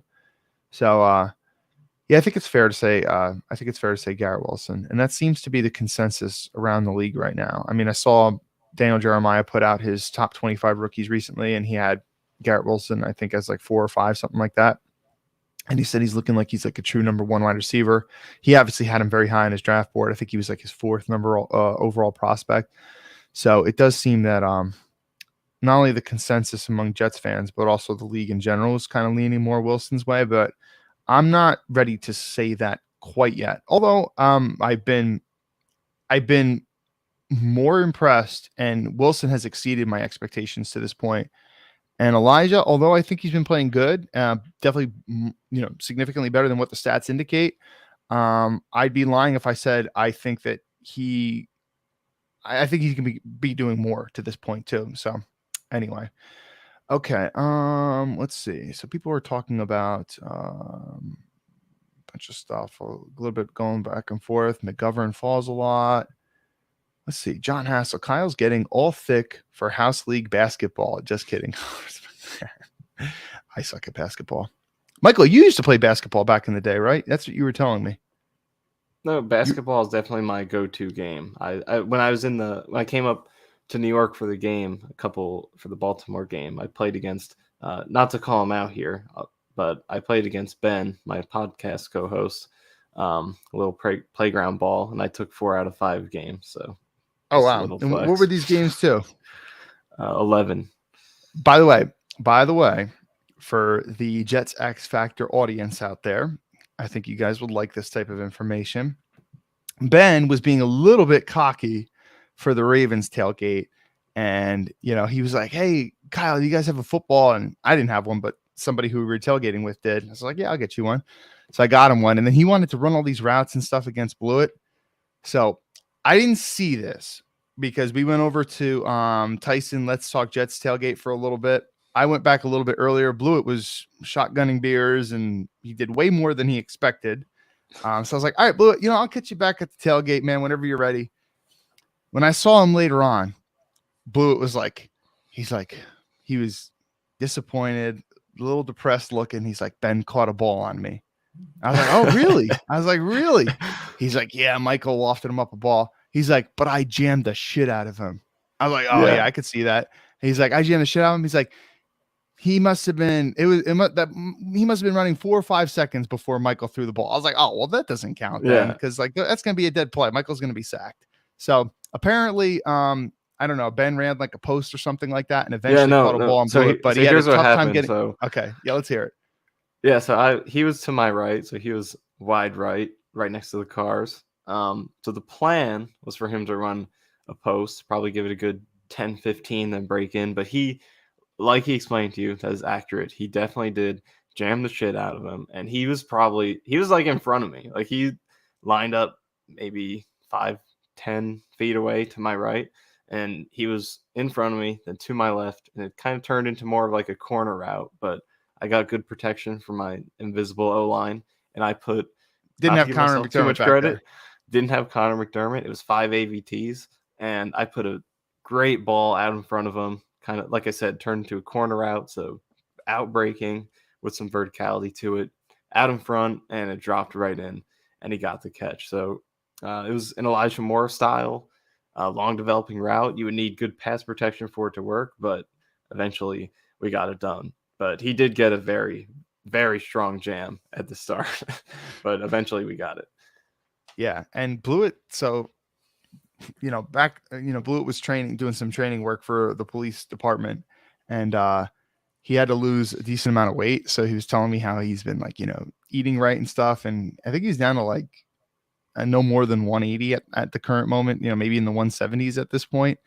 But where he was up in the 190s at some point before, 190, 195. So he's a little bit lighter, but Ben is probably no more than 150 or something like that, right? Yeah, something like that. I think so. So Blewett still has a good amount of size on him. But Michael, I think the real moral of the story is that you did a little Zach Wilson back there. You were buying yourself some extra time to get Ben open. I did. You know what it kind of ended up being like is that Corey Davis throw by the sideline. That's what it essentially ended up being. But there you go. Speaking of Corey Davis, man. Speaking of Corey Davis, another good game from him. And I got to tell you, man, I like his celebration after he catches a big ball, man. The slapping of the chest. Yeah. To me, that's pretty damn cool. I really like having Corey Davis on the team. I saw somebody say on Twitter, I forget who it was, that this is one of the more irrational free agent signings that Jets fans have been bashing. Like some Jets fans or some fans out there try to compare him to Kenny Golladay. Dude, what are you talking about? I mean, first of all, the contracts aren't even comparable. Second of all, I mean, the amount of production that you've got from Corey Davis since he's become a Jet versus what Kenny Golladay has done. I mean, there is no comparison there, man. No comparison at all. I think Corey Davis has been very solid, man. Dude, that play where Garrett Wilson caught his biggest pass of the game, Corey Davis, man, you want to talk about really flipping the corner's hips the complete opposite way. And Corey Davis, dude, just look at his reaction. He's like, dude, come on, man. I was so wide open. But then when he sees that Garrett, catches a good ball and makes a good run after the catch, he's kind of okay, it makes sense. I mean, obviously, Garrett was the earlier read in the concept, but dude, if Zach went off it a little bit sooner and noticed that it was a good throw by Zach because Garrett was open. He's open. If your first read's open, take it, especially if it's Garrett Wilson, right? But if Zach did go off that, and this is kind of the thing, sometimes when you're a veteran quarterback and you do more and more reps and you see things on film week in, week out. Okay, I saw that Garrett's open, but sometimes I'm going to get Corey on the backside of this concept, so let me peek to him before I throw it to Garrett. This is something you get as you become a veteran. He could have had Corey for an even bigger gain. So, oh, blew it. Yeah. Did Blew you it. also It blew see it. the quickly? Did you also see the first pass play of the game when Wilson Zach threw to Garrett short of the six? Corey had a route up the seam and the slot on the other side where he toasted the guy. Yes. Yeah. Yeah. Corey was getting open, man. Like, I'll check the PFF grades every now and then. His PFF grade is not bad. It's like, I don't know, it was like a 72 or whatever. But to me, like, I feel like he's been much more solid. And some of the catches, man, like, so like on the drive, as people were calling it, man, like that was a really solid catch. Like Zach threw that ball high. And I understand why Zach threw that ball high because, like, he wanted to get it over any linebackers. But Corey Davis had to go up to get that ball, man. And he snatched it, straight hands.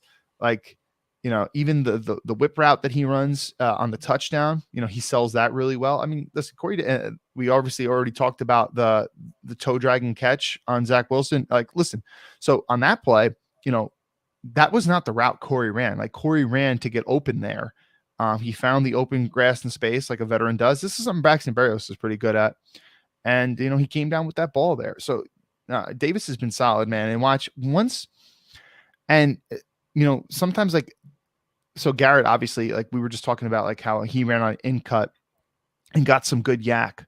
But Corey Davis, think about like the Carolina game last year where he had a big catch and got some yak. Like once he starts hitting Corey and like the ball's not too high, but he's hitting Corey in stride. Watch Corey break a couple in cuts and turns them into an extra 15, 20 yards downfield. I'm telling you, you're going to see that coming. But our boy Joe Blewett says, "What's up? Can't wait to be back next week." Yes. I think Joe has had a good time, but I'd be lying, guys. I think that there's a big part of him that is missing doing this. I know he is actually. He actually told me in the chat that I can't believe I missed a couple of weeks of breaking the film down and stuff. And he's even said that on Twitter. So I think Blewett's ready to come home. But plenty of McDermott reps to enjoy. Yes, Joe.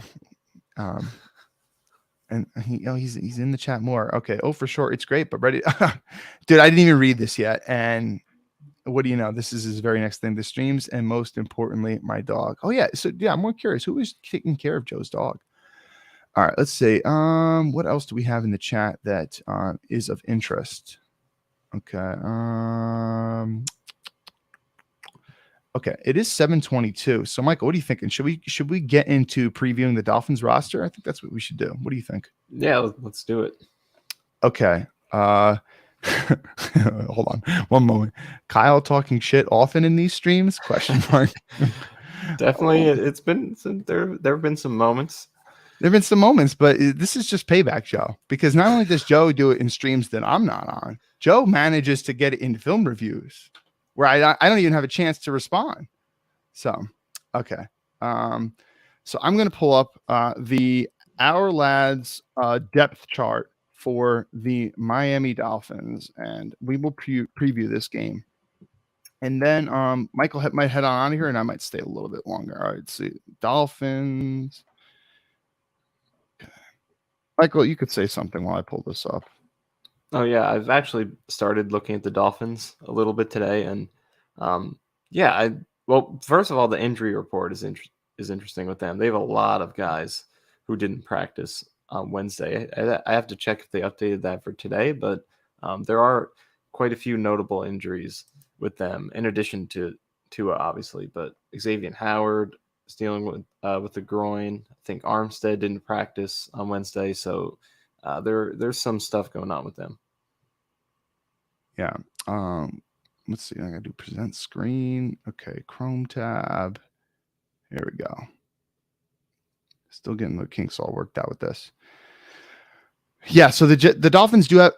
Okay. So what's in staying with the whole injury theme that you just brought up? Tua Tagovailoa, and I think it's Tagovailoa because I know that there was this whole big debate. Is there an N sound in there, even though there's not an N in his name? I think it is Tagovailoa. I don't know that we really want to get into the weeds of that whole situation, but I don't know how anyone said that was a back injury. I mean, the dude's like falling over himself in the Buffalo game. Anyway, he comes back in the game, and then unfortunately he took a really big hit on that Thursday night game against the Bengals. Whenever your head slams the turf that hard, that's never a good sign. And it's like, dude, if he was really not cleared legitimately in that Buffalo game, and then the very next game, not even a full week later, he takes a big hit like that to the turf. You got to wonder, man, like, did he have a serious brain injury there? And as somebody who, when I was in college, I took a couple bad hits to the head, and this is back. We're talking. This is back in 2008, 2009. So like you're talking like there was no concussion protocol in the NFL like just yet. Like it was like really kind of like this is like before a lot of the CT information really became mainstream. Um, I took some bad head injuries to the point where I was seeing stars. Like I took a bad hit in practice once, and I was seeing stars. And as a guy, you don't want to be called like, oh, you're a pussy, like get back in the game or whatever. So I didn't tell nobody that my head was hurt. My head was ringing, man.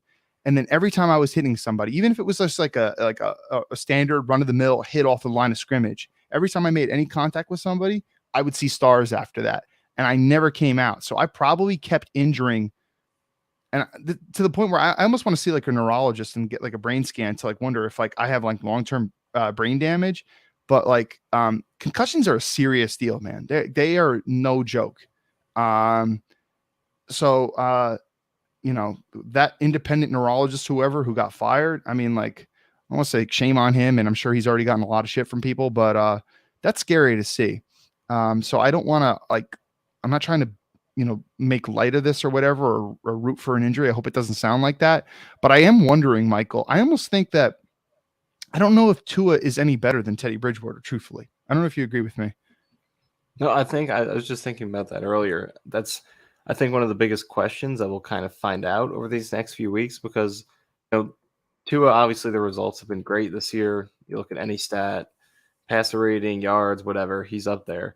But Teddy Bridgewater obviously is maybe the best backup quarterback in the league. This is a guy who has been a league average starter, like top 16 to 20 kind of guy. So is he going to be able to step right in and replicate what Tua was doing, or is he actually going to be a step down? I think that's going to be one of the interesting stories to watch in this game and however many games he plays in place of him, because the results with Tua, regardless of what you think of him individually, in this offense with the weapons they have now and with some of the great things McDaniel's been doing, they've been putting up good results, beating good teams, getting a lot of yards, a lot of points. So it will be interesting to see is Tua really that type of guy now, or is it just they have this great system where a guy like Teddy Bridgewater can also come in and get similar production? So do you personally think that Teddy's capable of doing that, kind of matching what Tua's been doing, or is there sort of a drop off? Yeah, I mean, it's not like I watched. I mean, I saw some of the Dolphins games, but I haven't like watched all 22 of their games this year. And from all accounts, Tua has been a pleasant surprise, better than what we expected. But any game that I've evaluated of Tua throughout the years, like when he's played the Jets and whatever, I have not been impressed, like at all.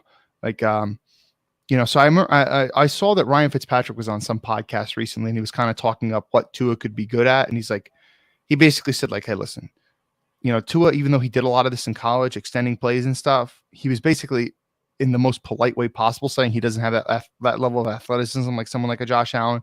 He doesn't have that level of arm talent, but he was hyping up his accuracy and his anticipation. I didn't see great anticipation from Tua in earlier years when I've watched him.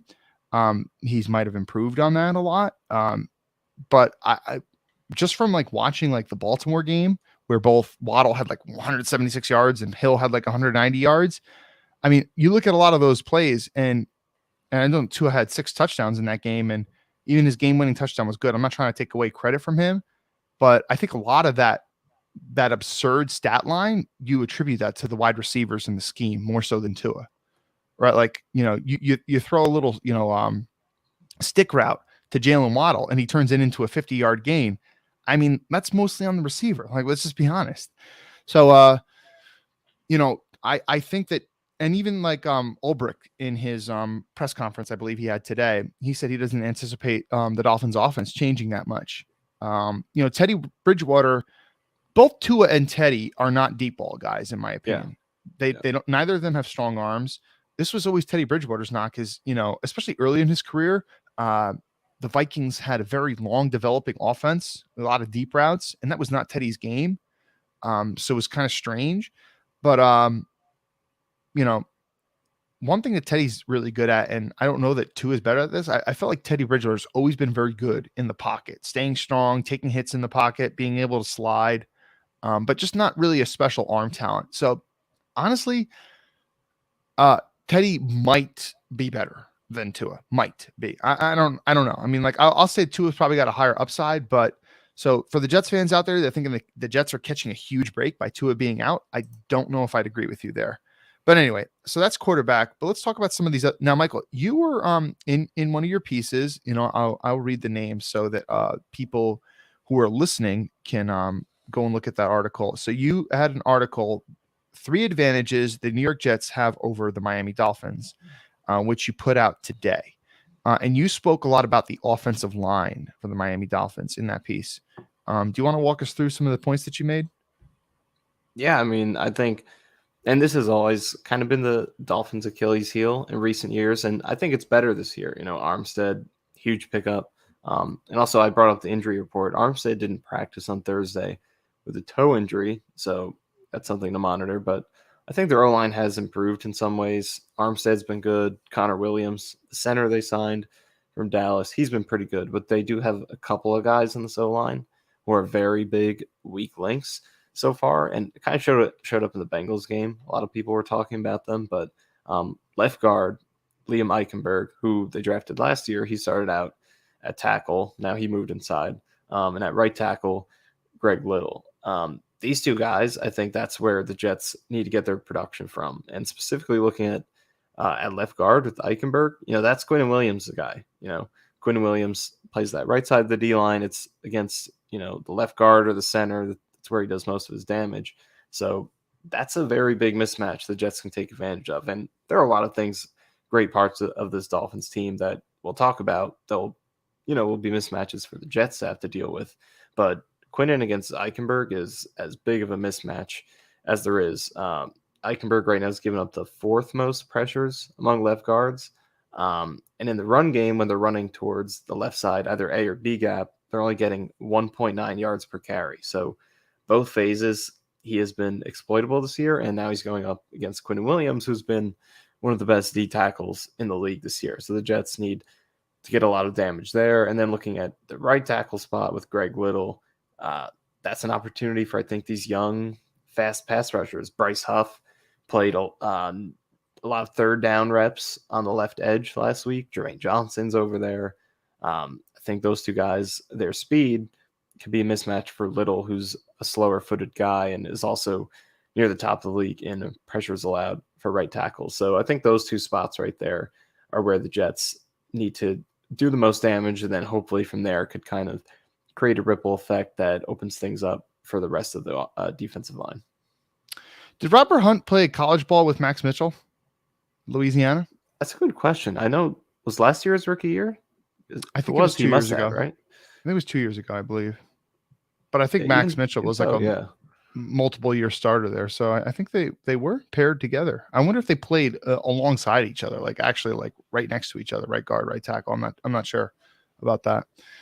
But yeah, so Robert Hunt, he was a late round draft pick, but he's kind of, you know, exceeded expectations. But Eichenberg, that almost kind of seems to be like a bust of a pick. But the funny thing is he's better than their 1st round pick from USC. Why am I forgetting his name at the moment? Austin Jackson. Yeah, he's been a complete disappointment for them. Yeah. Okay. So yeah, Quinnen Williams. And so why don't we take some time to talk about Quinnen Williams? You'd put some clips out on Twitter and stuff about how he was dominating the run game. I saw that Mike DeVito quote tweeted you, the great Mike DeVito. Well, yeah, Quinnen's been fun this year. This is the nastiest that I've seen him play, and I mean that in the best way possible. There are some times where, you know, Quinnen Williams is, you know, to me, I almost felt like, you know, it seemed like he was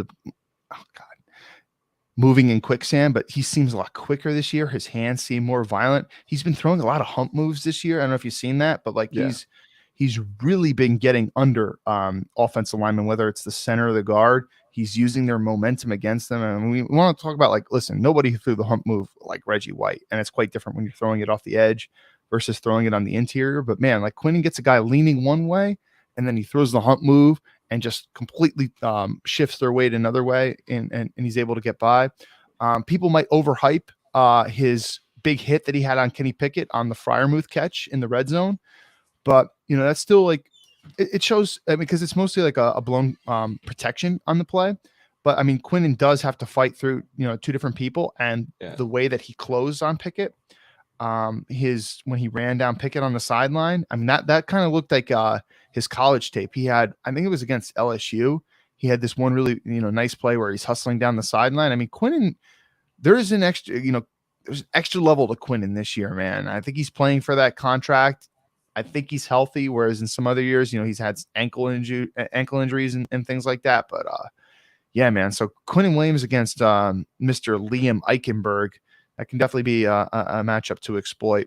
So anything else on the offensive line? I think that's quickly on Quinnen. That's a good point you bring up, because I definitely kind of have noticed that just a little more intensity to him this year, even just after plays. Like, I think one play that comes to mind is the Bengals game. Cincinnati scored a touchdown on like a toss play or something up the middle, and Quinnen got held to negate the touchdown. And just after the play, he's screaming for the penalty. He gets the flag. He's just clapping in the guy's face. So there's just been another level of kind of intensity to him. And even like I remember back to his rookie year, I feel like one of the things that kind of limited him was he didn't really close as well on the quarterback when he did win. No, I don't know if he was trying to avoid penalties or he just wasn't, didn't really, like you mentioned, maybe wasn't completely healthy to have that closing speed. But this year he's getting big hits when he gets there. He's playing with more fire, and the hustle. Hustle has always been a big part of his game. He has more sideline range than most defensive tackles have, but you'll see him chase a play down to the sideline, and he's been doing that. So just in all aspects, I think he's kind of putting it together. I wish he played a little bit angry more, Quinnen Williams, man. But like angry Quinnen is good. Yeah, angry Quinnen, will take that over bless you, thank you, Quinnen. Yeah. Right? Like, early in his career. I didn't even mention yelling on the sidelines. So I was he's at a new intensity. That too. Like, and that stuff happens sometimes, man. How many times have we seen throughout the years where Tom Brady's yelling at Josh McDaniels or Bill O'Brien, right? Like, we've seen that. And then the next week, they're talking about how much they love each other and stuff.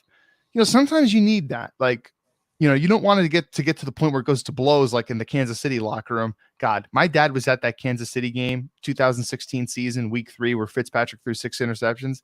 Both my parents were at that game. My dad's a Chiefs fan. And my dad, he doesn't stop bringing it up till this day. Yeah, I was at that game, and Marshall and Sheldon Richardson were punching each other in the locker room at halftime and stuff. It's like, I know, Dad, you keep telling me that. I know.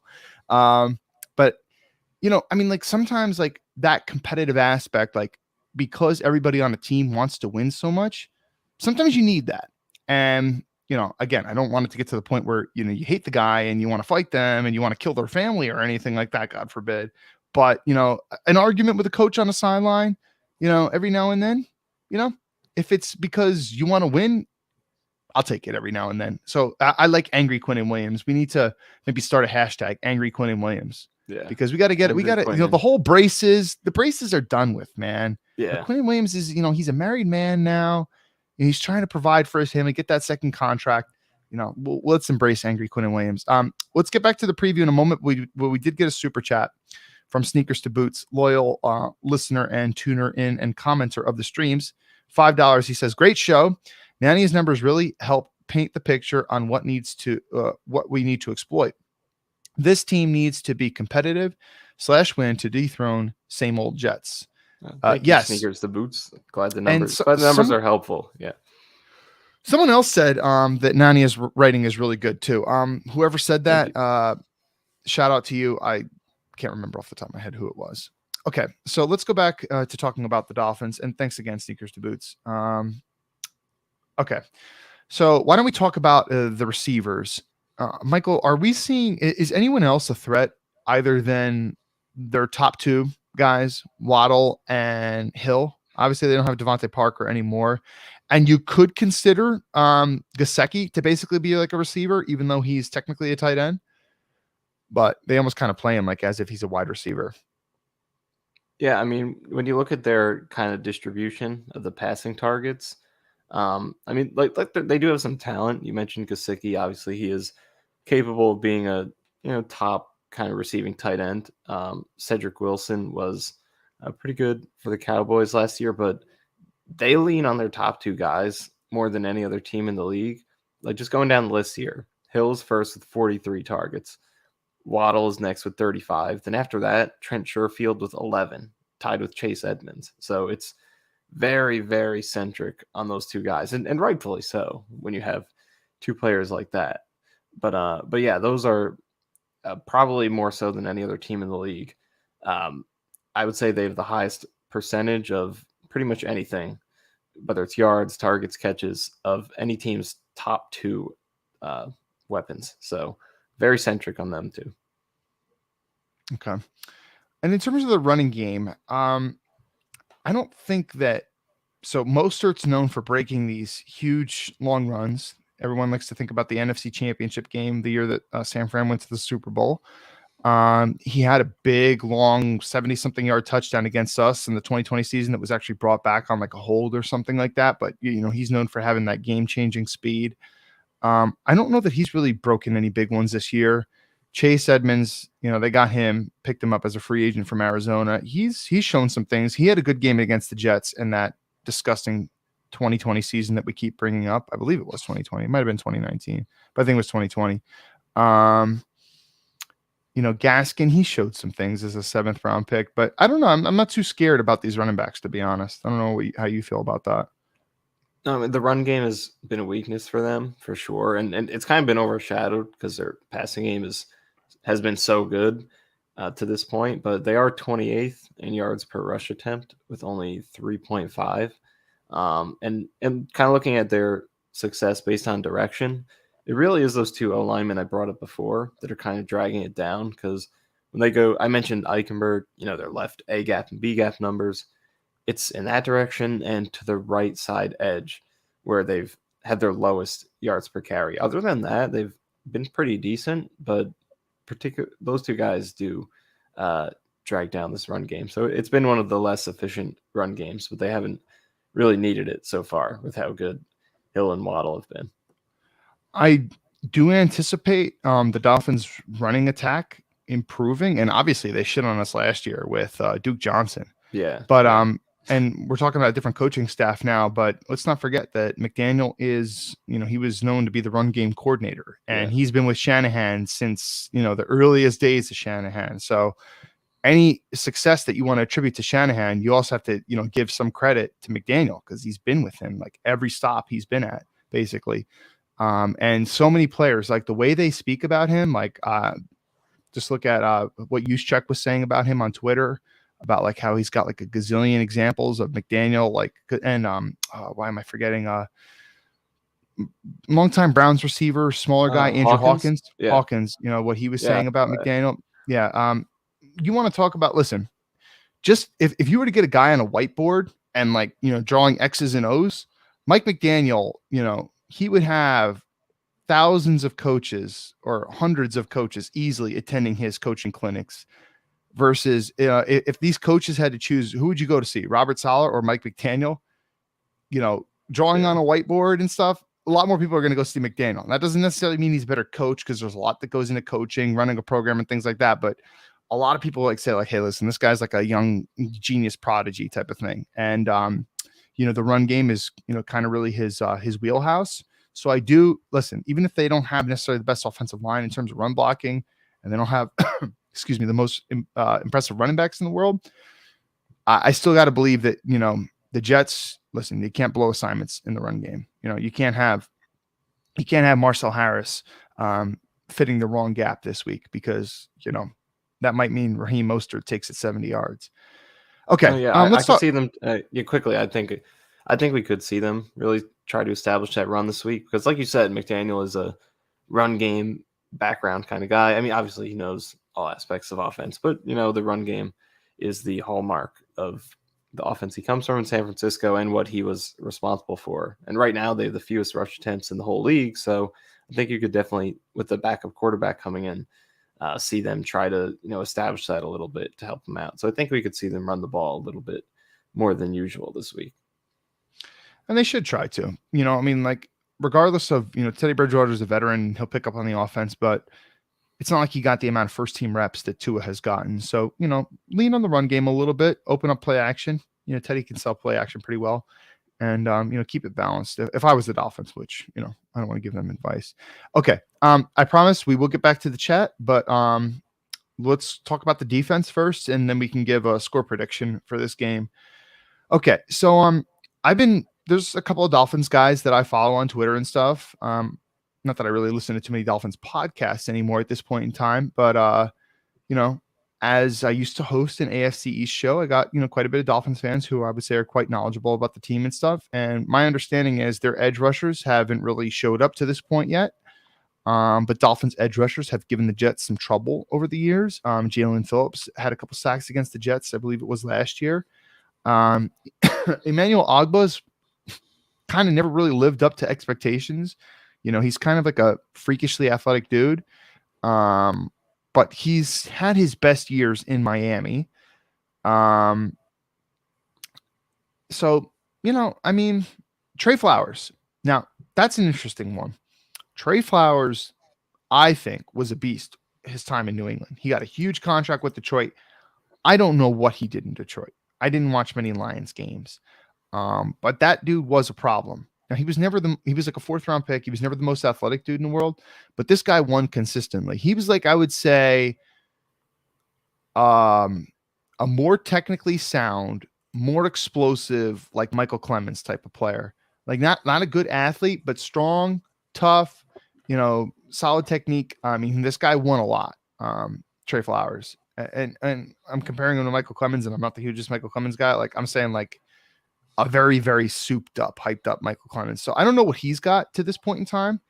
Now, when you want to talk more, 3 technique between 2-eye, 1 technique type of guys, I'm curious if you have any numbers on this guy, Zach Seiler, because every time I watch Jets Dolphins game, this guy always pops off the tape to me and impresses me. Yeah.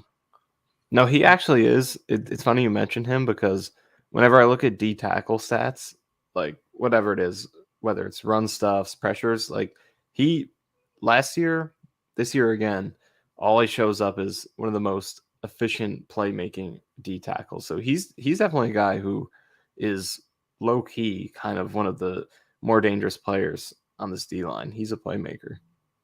Yeah, and I'm not necessarily making a direct comparison. Like I would say that probably most fans throughout the league don't know who John Franklin Myers is. Like, they'd be like, who the hell's that? Because he wasn't a highly drafted guy or anything like that. But we as Jets fans, like, we know he's kind of a stud, and like he's, one of the better players on our team. I have a feeling that like this guy is very beloved among Dolphins fans, I think and rightfully so. With him. Yeah. Yeah. Christian Wilkins. So he was obviously a 1st-round draft pick, same year as Quinnen Williams. Highly celebrated college career. Clemson won a national championship. He's always been very good in the run game. I don't know if his pass rush numbers have improved throughout the years. I get the vibe that he's nothing special in the pass rush department. I don't think he can hold a candle to Quinnen Williams in that regard, but very stout against the run. He's definitely he's like their CJ Uzama. Like he's their hype man. Like the Dolphins social media is always pumping out videos of him. Maybe a little bit of a dirty player, dude. I grabbing Josh Allen's crotch area, and apparently I saw a video of him doing that during his Clemson days too. So a little strange, but what do his numbers look like? No, the numbers kind of back up what you said. Pass rush is okay. It's definitely not to like a top tier kind of level, but run game, he's definitely one of the premier guys. He has been very good in that area. But quickly overall, I mean, on the Dolphins pass rush, it is like on paper, they do have weapons that, against Connor McDermott and some of these guys, you should definitely be afraid, but the production hasn't really been there for them yet. They only have 7 sacks, which is fewer than the Jets' 8. That's tied for 22nd. Their quarterback hits, they only have 17, which is 27. So the pass rush hasn't, similar to the Jets, is kind of underwhelmed so far. But there is obviously some talent, especially Phillips, like you mentioned, had a good game against the Jets last year. I so neglected to, and this is part because I'm glad that Our Lads has like some kind of depth chart thing, which I think they update decently well, but it's weird how they label some of these people. Like Melvin Ingram, I would not label him as an outside linebacker. I would Yeah, label him as like an edge or a defensive end before I would label him as an outside linebacker. But you want to talk about a guy who's had a very celebrated career, really good career, and has a wide range of pass rush moves. He's it. I don't know. He looked pretty solid in Kansas City last year. And he's kind of like in the latter stages of his career where, earlier he'd be like an every down type of player. Now he's kind of like a pass rush specialist, I believe. Kind of yeah. the same way that Carl Lawson's mostly like a pass rush specialist, despite the fact that he's got like a big contract. But he has he been with Miami? Do you know? He's been pretty good. Like I've seen a few highlights and people talking about him. I think he's probably been their most efficient pass rusher. He's got a couple sacks, forced fumble, and his pressure. He's tied for their very second on the team in pressures, despite, like you said, he kind of plays a little more situationally than some of their main guys, but he's up there in the pass rush numbers. So he's someone to look out for. And something interesting I was thinking about is, if AVT does play tackle again, which I assume he will, and Ingram goes against him, it's a matchup of a couple guys who are short-armed players. Ingram kind of infamously famous for his short arms, kind of like AVT is. So just an interesting kind of matchup there. That is interesting. Yeah. Yeah, because, that's certainly not the norm. I mean, like most guys and most teams are looking for those long-armed, freakish type of dudes. Not to say that Ingram isn't a freak, because he's a very talented player. And just think, Michael, we took Quentin Coples over him. Yeah, 2 picks before him. Now, Michael, so in that article, the 3 mismatches New York Jets have over the Miami Dolphins that I was mentioning earlier that you wrote, your beautiful writing, you were mentioning how the vaunted Miami secondary with those good corners, Xavier Howard, who the Dolphins fans will say is the top 5 corner in the league, Mr. Interception King. And, they drafted Noah. I don't even know how to say his last name. He was a first-round draft pick. Why is the Byron Jones? Is he playing cornerback? He's been out. He's been out. So is he not playing in this game? Yeah, he's out again. Okay. Nick Needham, he had like a pretty good rookie year, I guess. Kind of more of a slot guy. You're saying the numbers on him are bad. You're saying even whether Xavier Howard plays or not with the groin injury, his numbers have been atrocious this year. Can you tell us what those numbers are? Yeah, no, the Dolphins' pass defense is kind of gone under the radar for its struggles because of how good the offense has been. But right now, they're second worst in pass defense with 299 yards a game. And the cornerbacks are a big part of that. They've given up 11.6 yards per target, which is the worst of any cornerback unit. And that's really bad. The league average is 7.9. And Howard he's not playing up to his usual standards this year. Usually a top flight corner, huge, big time playmaker. This year, though, he's given up the 5th most yards with 269, the 2nd most touchdowns with 4, and that's 1 in each game. So it's not as if he had one bad game. And he's also near the top in missed tackles and penalties. So he's had a rough year. And even if he does play, I wouldn't shy away from him as the Jets. I think he's a guy who, the way he's playing right now, I would, game target him as if he's any other corner, challenge him. And by the way, Elijah Moore beat up Byron Jones. I was just about to say that, man. Just about to say that. So I don't know. I don't think the Jets should have any fear of this secondary right now. And you mentioned Needham, like he's more of a slot guy. And I remember his rookie year, he kind of made some plays against the Jets, but they have him outside right now with Byron Jones out, and he's also had a shaky year to start. So I would pick on secondary him is cornerback at least. Javon. Yeah, Holland safety, is a stud. But, Javon Holland cornerback is shaky. Yeah. So I mean, like Holland's a stud, but I mean these corners, we were thinking this would be like one of the best secondaries, specifically the corners in the entire league. We probably would have said this a year or two ago, but now it's not really so much looking like a strength. And Xavier Howard, like I just was looking, he's 29 now. Dude, I bring this up all the time, but I think it's worth repeating. Corner, more so than any other position, except for maybe running back, declines so fast. Like that cliff, like think about Revis, man. Like once he started to fall off that cliff, like, I mean, it was complete free fall, man. Like it was fast and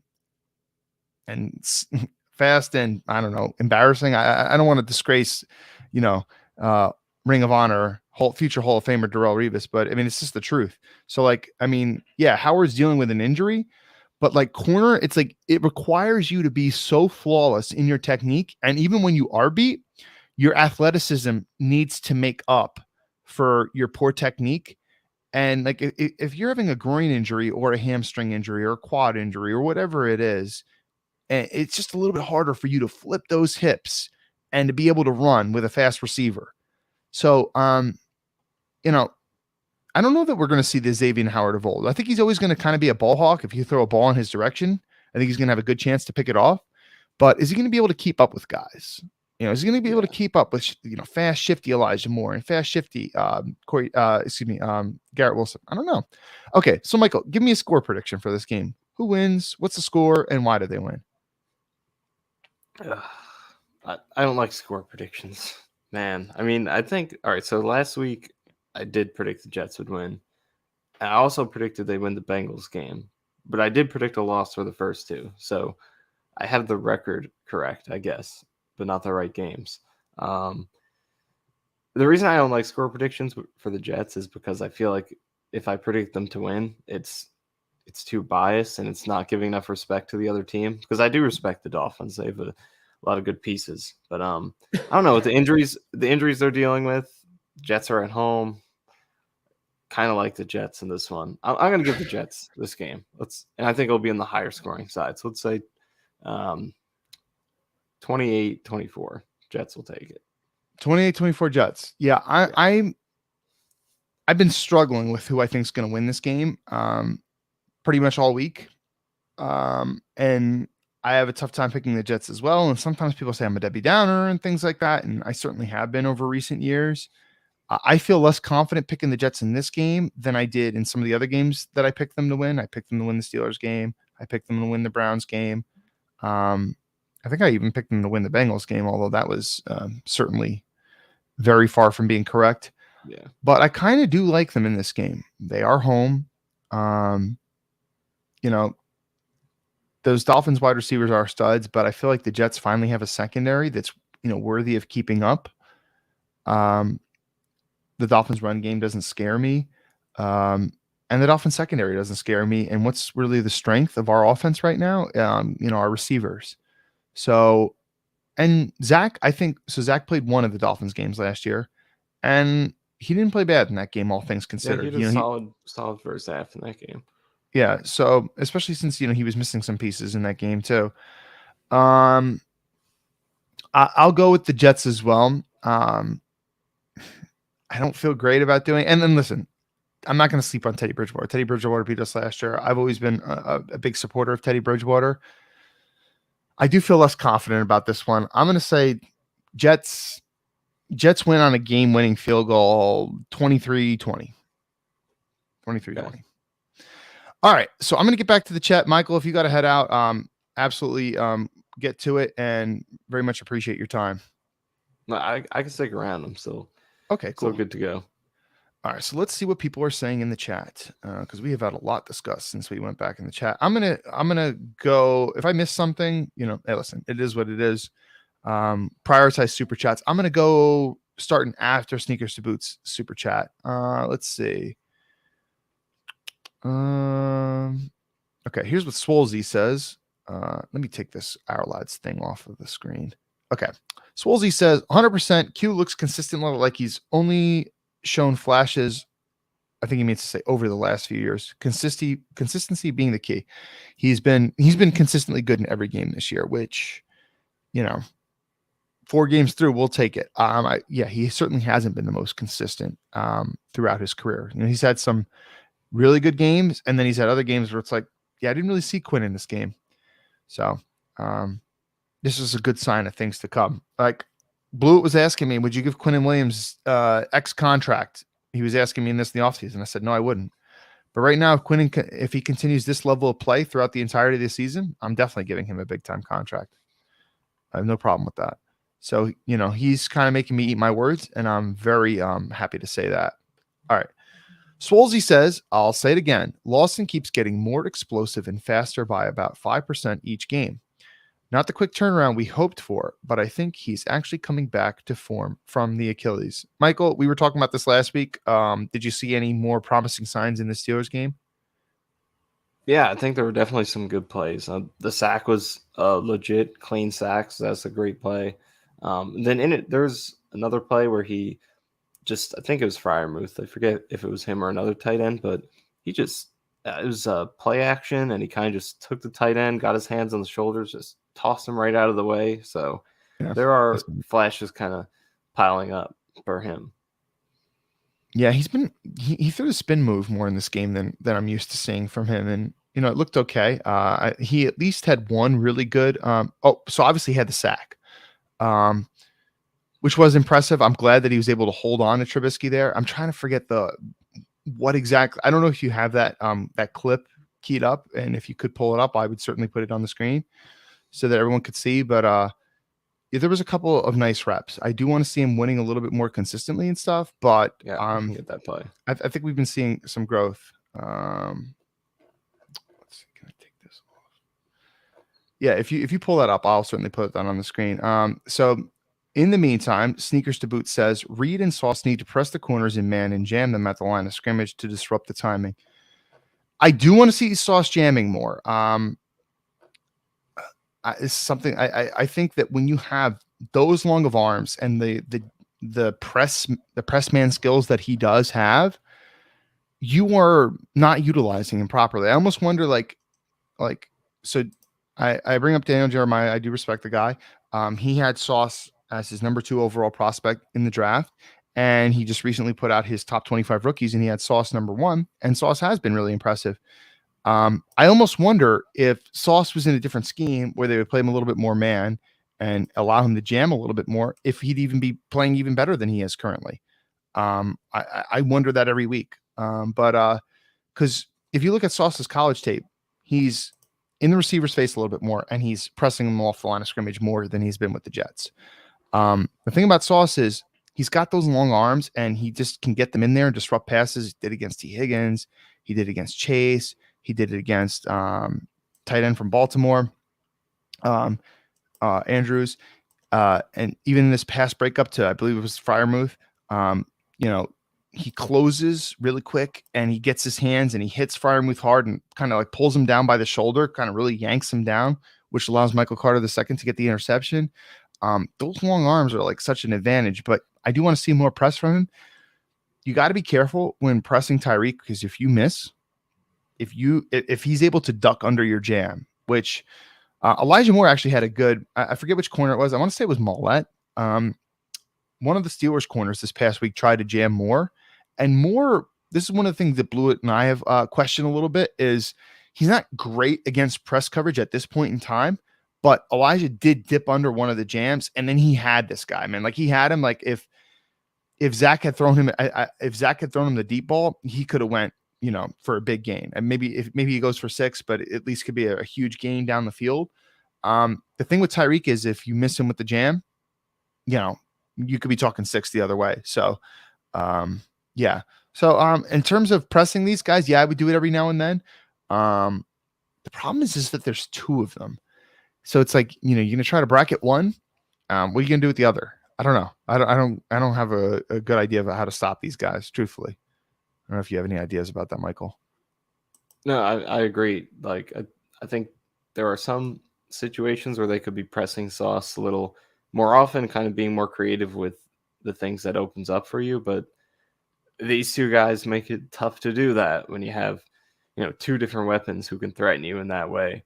So they're a difficult challenge. And, we talked about some of the weaknesses the Dolphins have and how the Jets can exploit them. But this duo they have is one of the greatest strengths on any roster in the league right now. So it's definitely a challenge. So maybe not the best week to pull it out, although maybe you do want to challenge Bridgewater to throw the deep ball, So I don't know. It's tough. I did get that Lawson rep. Put it in. Let's see it. Take a look at this. People are talking about Jamal Adams in the chat. He got hurt week 1. So Jamal Adams is done for the year. I'm forgetting what exactly the injury is, but that's why you haven't seen Jamal Adams this year, really. All right, yeah. Let's take a look at it. Right edge. All right, so Carl Lawson. Okay. Yeah, so that's this is a pretty nice rep. Martin has a pretty good one too on the other side. Yeah, somebody said in the chat earlier that he's been really quiet, and yeah, you want to talk about one of the Jets that I've been most disappointed with? He's near the top of the list. I was expecting a lot more from him, but this is one of his better reps. I gotta say, whoever that tackle is, that right tackle for Pittsburgh, he is bad. He's really bad. But do you have a Carl Lawson sack? Yeah, I'll grab that one. Okay. While Michael's pulling that up, somebody's bringing up Bryce Huff. Matthew Wallace says Bryce Huff isn't the pass rusher the Jets want, but he's the pass rusher that they need. Yeah, I think that's pretty accurate. Michael, I'm curious. I saw some people talking on Twitter about Jermaine Johnson's sack, who, by the way, he just beat that crappy right tackle that we were just talking about. And some people were saying that and some people said JJ wasn't a good bender. While I'm happy that Jermaine Johnson got the sack, and I think one thing that he does show on all his pass rush reps is he never gives up, even like if, like he doesn't always have good counters and a good plan, but he's going whistle to whistle 100% the whole rep. I don't think that sack is a great example of bend. Trubisky on that play kept drifting back. I'll actually pull that one up. Okay. So while JJ did continue and, he made, I guess, decent contact and had decent hand placement on the tackle, I don't really consider that good bend. You could say good motor, but not good bend. I would say that even Lawson's sack is a much better example of bend, because the Lawson sack, if I'm remembering correctly, Trubisky steps up on that play. So Lawson has to continue, like he's the tackle. Dan Moore is pushing Lawson, and Lawson is, he's dipping around and he has to work upfield. You're seeing better bend on that. All right, so I see that you added it. So here, let me put it in here. There we go. All right. This is the Johnson one. Okay. Yeah, this tackle, he's bad, man. Not as bad as that University of Miami tackle that Jermaine Johnson was going against. Yeah, to me, this is not a good example of bend. Like, listen, give the man credit. By the way, Michael, you mentioned now his pass rush numbers in one of the articles that you'd recently written. I forgot to write those numbers down, but you were saying something along the lines of like his pass rush run rate is something like 7% like that. And it's, if I'm screwing up the numbers, please do correct me. But you were saying like it's definitely a decent amount below league average, right? Yeah, it's it's kind of similar to. I mean, he's kind of played exactly to what I expected. I figured he'd be a very good run defender, and because of his motor and his athleticism, he would get sacks fairly often for the role he's playing. And right now, he's doing that. I think his run defense is good. He's got basically two sacks in 4 games. But kind of like this sack, it's not necessarily the cleanest sack of all time, a little bit more of a motor sack, but yeah, the overall pass rush consistency isn't really there yet. I think he has 3 pressures this year on 39 pass rush snaps, so that's about 7% in terms of the pressure rate, and the league average is for edge rushers usually like 10 to 11%, and 2 of those pressures are his 2 sacks. He only has 1 other than that, so overall consistency isn't there, but it's definitely a plus, I think, and kind of a floor raising trait that he has that motor and the athletic skills to still kind of get these sacks every now and then, despite not being the most consistent pressure creator. So that's the next step for him, I think, is to get that consistency. But it's cool to at least see him making these plays. I can get the Lawson sack too. Yeah, by all means, please pull that up. Right now. And while you do that, so Matthew Wallace is talking about Bryce Huff. If I'm not mistaken, he played 9 snaps in this game. All of them were clear pass rush situations. And how did he fare on those reps? I loved Bryce Huff in this game, and the numbers kind of backed it up. I think they gave him 3 pressures, so that's a 33. Like I just mentioned for Jermaine Johnson, league average for edge is like 10, 11%. So you're supposed to get a pressure 1 out of every 9 or 10 plays. He had 3 pressures, so that's 33%. And they gave him 4 wins, which is 44%. And that definitely backs up what I saw. He was winning. It was a good performance in a short amount of time. Every snap he played was 3rd and 4 plus and was a passing play. So yeah, I liked the role. Even though it's on the surface not a high snap count, they're all important pass rushing plays. So it was a key role they gave him, and I think he he needs did to a be pretty good job. activated every week. He needs to be activated if healthy. Yeah, I know Vinny Curry's coming back, but they better not take Bryce Huff out for him. And I liked Vinny Curry, but at this point, Hey, listen, Bryce you want Huff's to? gotta Hey, be out listen. there. Hey, why don't you activate both of them and deactivate Shepard? Yeah, How about that? Listen, and here's why I say that. You want to have Shepard in on like a 3rd down and give Quinnen a breather every now and then. Why don't you just put Michael Clemens at 3 technique every now and then? Yeah. Right? Like that's my thinking of things. Because I got to be honest, I don't love Michael Clemens in a pass rush situation as like a 5 technique.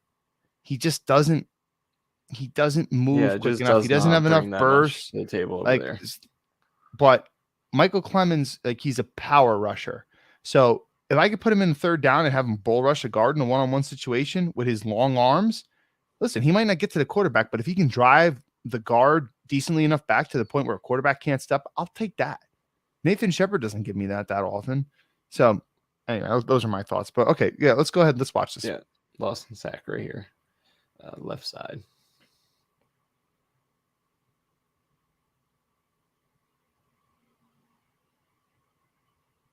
Yeah, so not that this is like when I think of bend, I really think of like Von Miller's obviously like the prime example. Even Myles Garrett, for as big as he is, he's a good example of a guy who can bend. I like to think of a guy who can dip, rip around the corner while making minimal contact with the offensive tackle. But for the people that are kind of celebrating JJ's bend, not to shit on the player, I'm just saying the numbers even back up that like he's not great at this point. Yeah, listen, he's been great in the run game. Let's give credit where credit's due.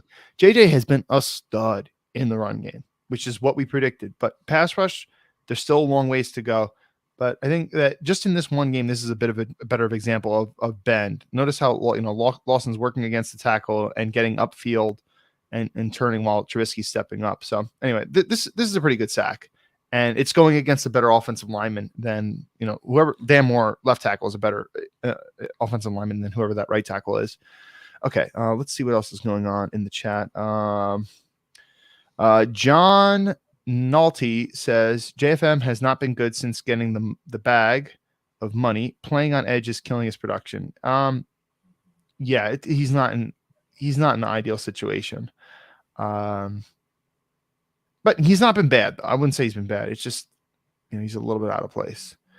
I think CJ Mosley gets a pick on Sunday. Now, CJ Mosley, he almost had a really good pass deflection on Fryer. I believe it was Fryermuth, but it just managed to somehow get through him.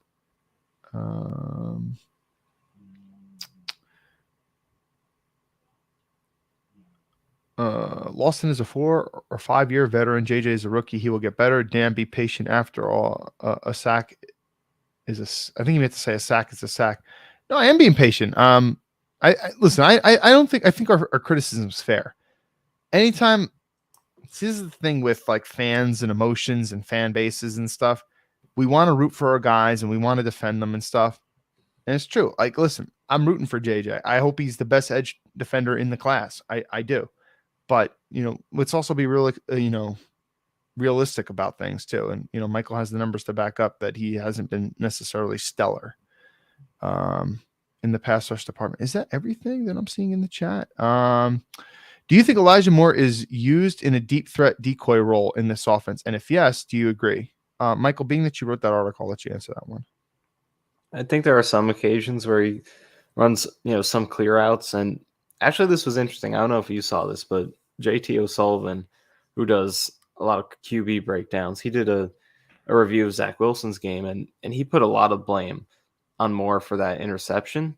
because he thinks that Moore was not going 100% on that route, and it kind of tipped off to the corner that he wasn't really a threat, and that kind of allowed him to peel off of Moore and go make a play. So that was an interesting opinion. So I do think there are some situations. Let me comment on that for a moment. So I did not notice that on that particular play. I will watch his film breakdown. He's done some interesting stuff in the past before. I did not notice that in that specific play, but this is something that I brought up to Blewett on a couple of occasions where I have noticed Elijah Moore take plays off. I noticed that a couple times in the Ravens game week 1. So, that kind of makes sense a little bit, but I'd have to rewatch it. So that is interesting. But anyway, continue with what you're saying. Oh, no, I think I do agree. I think there are, and also I was looking at, I think it was on Next Gen Stats had a stat in terms of the guys who run the most go routes in the league, and Elijah Moore is up there. I think it's somewhere around 30 to 35% of his routes are go routes, which is, I think, pretty high for him and his skill set, which we talked about earlier. I think that's definitely a little high for what he brings to the table. So, and some of those I think are instances where it's like, okay, just go deep. We're not really going to throw you the ball, but we just want you to kind of carry the safety or clear something else out. So I do see that sometimes. Yeah, so this is where we'll give the coaching staff a little bit of criticism. I think that, of course, Elijah Moore does have good deep speed. A team is actually going to be scared of him. So, and sometimes you're going to run clear out routes. Like, teams will have to respect it, even though he could be the last read in any given concept. Teams have to respect it, and the defender is going to have to travel with the receiver, and it will open up stuff underneath. But at the level of volume that they're currently running Elijah Moore, probably not the best that they're doing it at that rate, even though he is I guess pretty good at running those routes. Swolsey's saying that apparently Chris Sims said the same thing about the Elijah Moore route. Okay, so multiple people have noticed that. This is something that I've seen with Moore. Not to beat a dead horse, but and players do this sometimes. Like, listen, if you're a receiver and you're out there for a whole given series, and let's say if you're Elijah Moore, and let's say you've run, on any given drive, let's say you ran five routes where you're running 20 something yards, 30, 40 yards downfield, and you're sprinting. That takes a lot out of you. It's natural that you will take a play here or there off, and you could justify it to yourself because, hey, listen, I got to conserve my energy for the next play where I am the primary read and the ball might go to me. And if I do catch it, I need to make a good run after the catch. It makes sense. But nevertheless, I mean, the Jets do rotate guys. Sometimes they put Jeff Smith in and stuff. I don't think it's asking too much to, hey, Elijah, could you maybe not take this playoff here or there? But it is something I've seen over a course of a couple weeks. Hey guys, it is 8:17. We've been going for over 2 hours and almost 20 minutes. So any chats, any questions that you have, get them in ASAP. Otherwise, we might be ending this soon. Okay. Last week was the real beginning of the season. I'm cranking up the criticism from this point forward.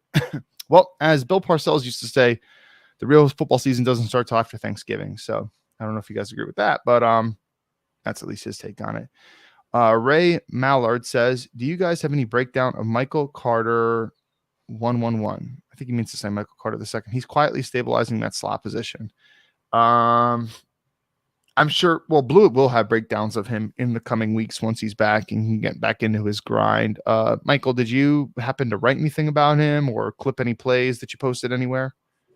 I haven't done anything on him specifically recently, but just to talk about him, I think it's kind of gone overlooked how solid he's been because the Jets have two very good starters on the outside now, but he's doing a nice job in there. Obviously, the interception was a highlight with Sauce kind of creating it, and then he flies in and picks it off. But overall, just he's like, as Jets fans, we know what it's like to have a bad slot corner from years of watching Buster Screen, and when those guys are off, like they could give up a lot of catches. I used to call him Screen, the penalty machine, man. Dude, so many Miami week. defensive holding, defensive pass interference. that one Miami game. I forget which year it was. There's one Miami game, might have been 2018, where he was just getting roasted. Probably gave up at least 9 or 10 catches. So we know what it's like to watch a slot corner who can't cover, and Michael Carter II is not that. He stays pretty quiet for a position that is very difficult to play. So he's doing a nice job.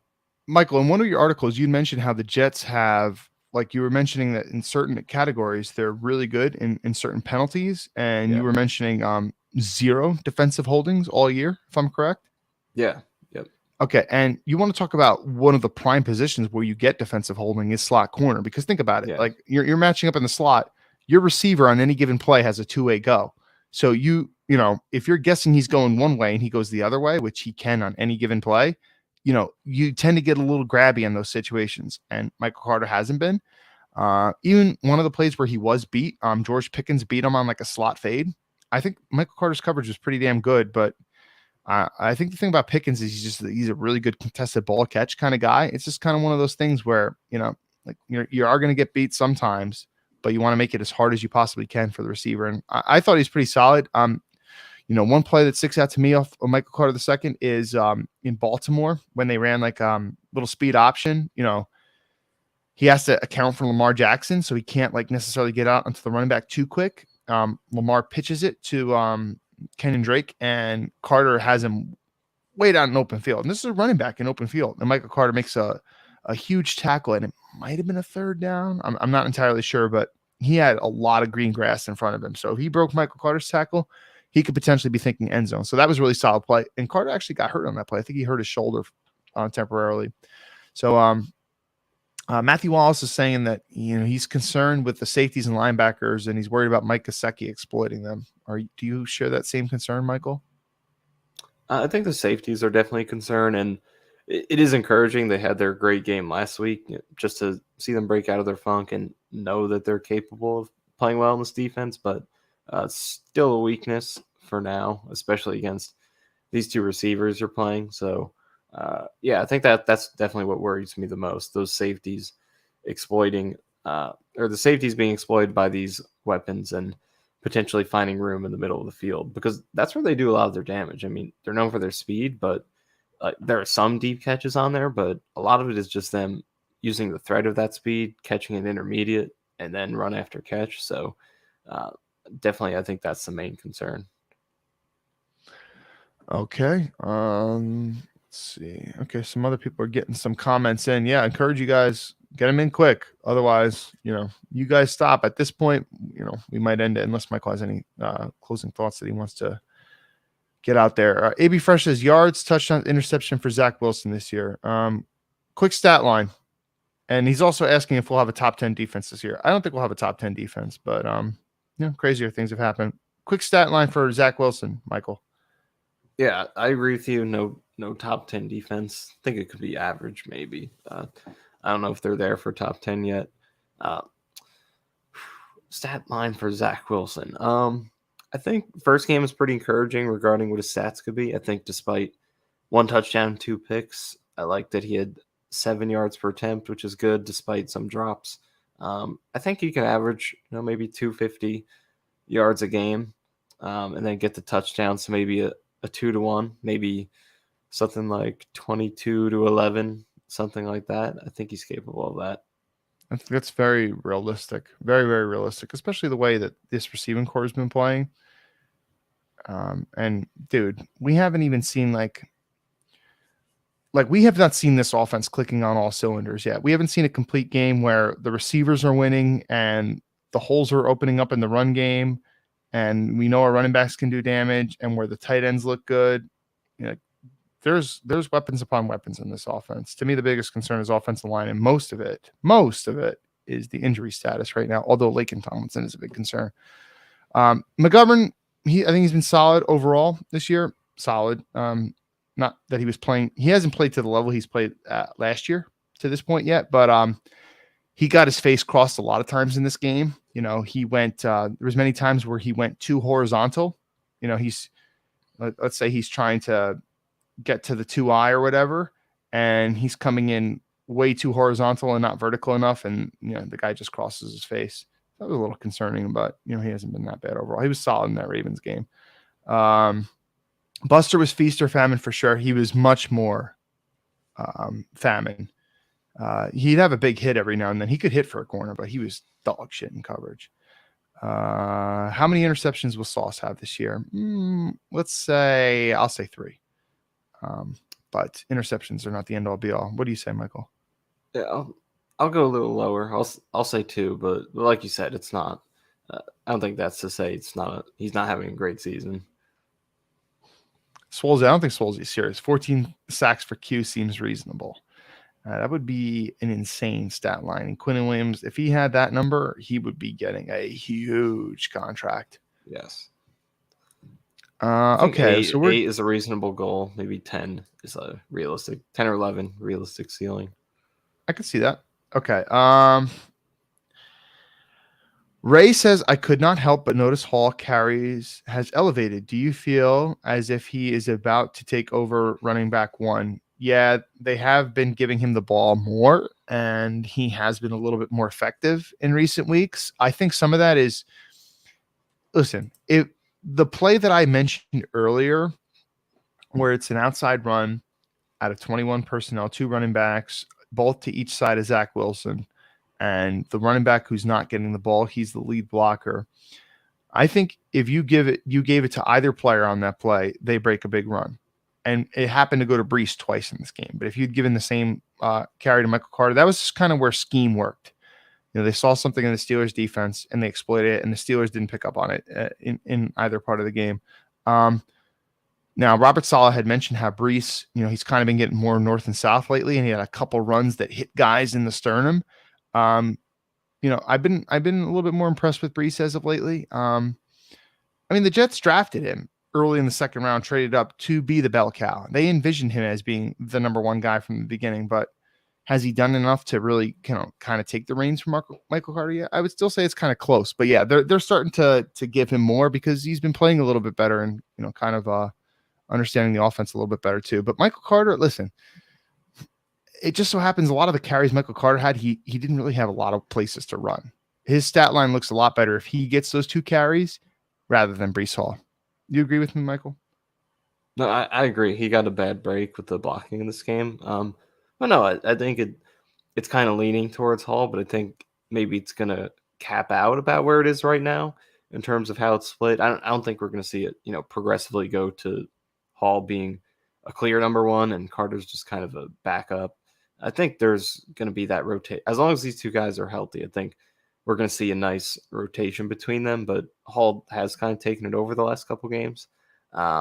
His snap count and his carries went up. So I think this might be about where it kind of settles in with maybe like a 60-40 kind of in favor of Hall, but also some of those 2 back sets, like you mentioned.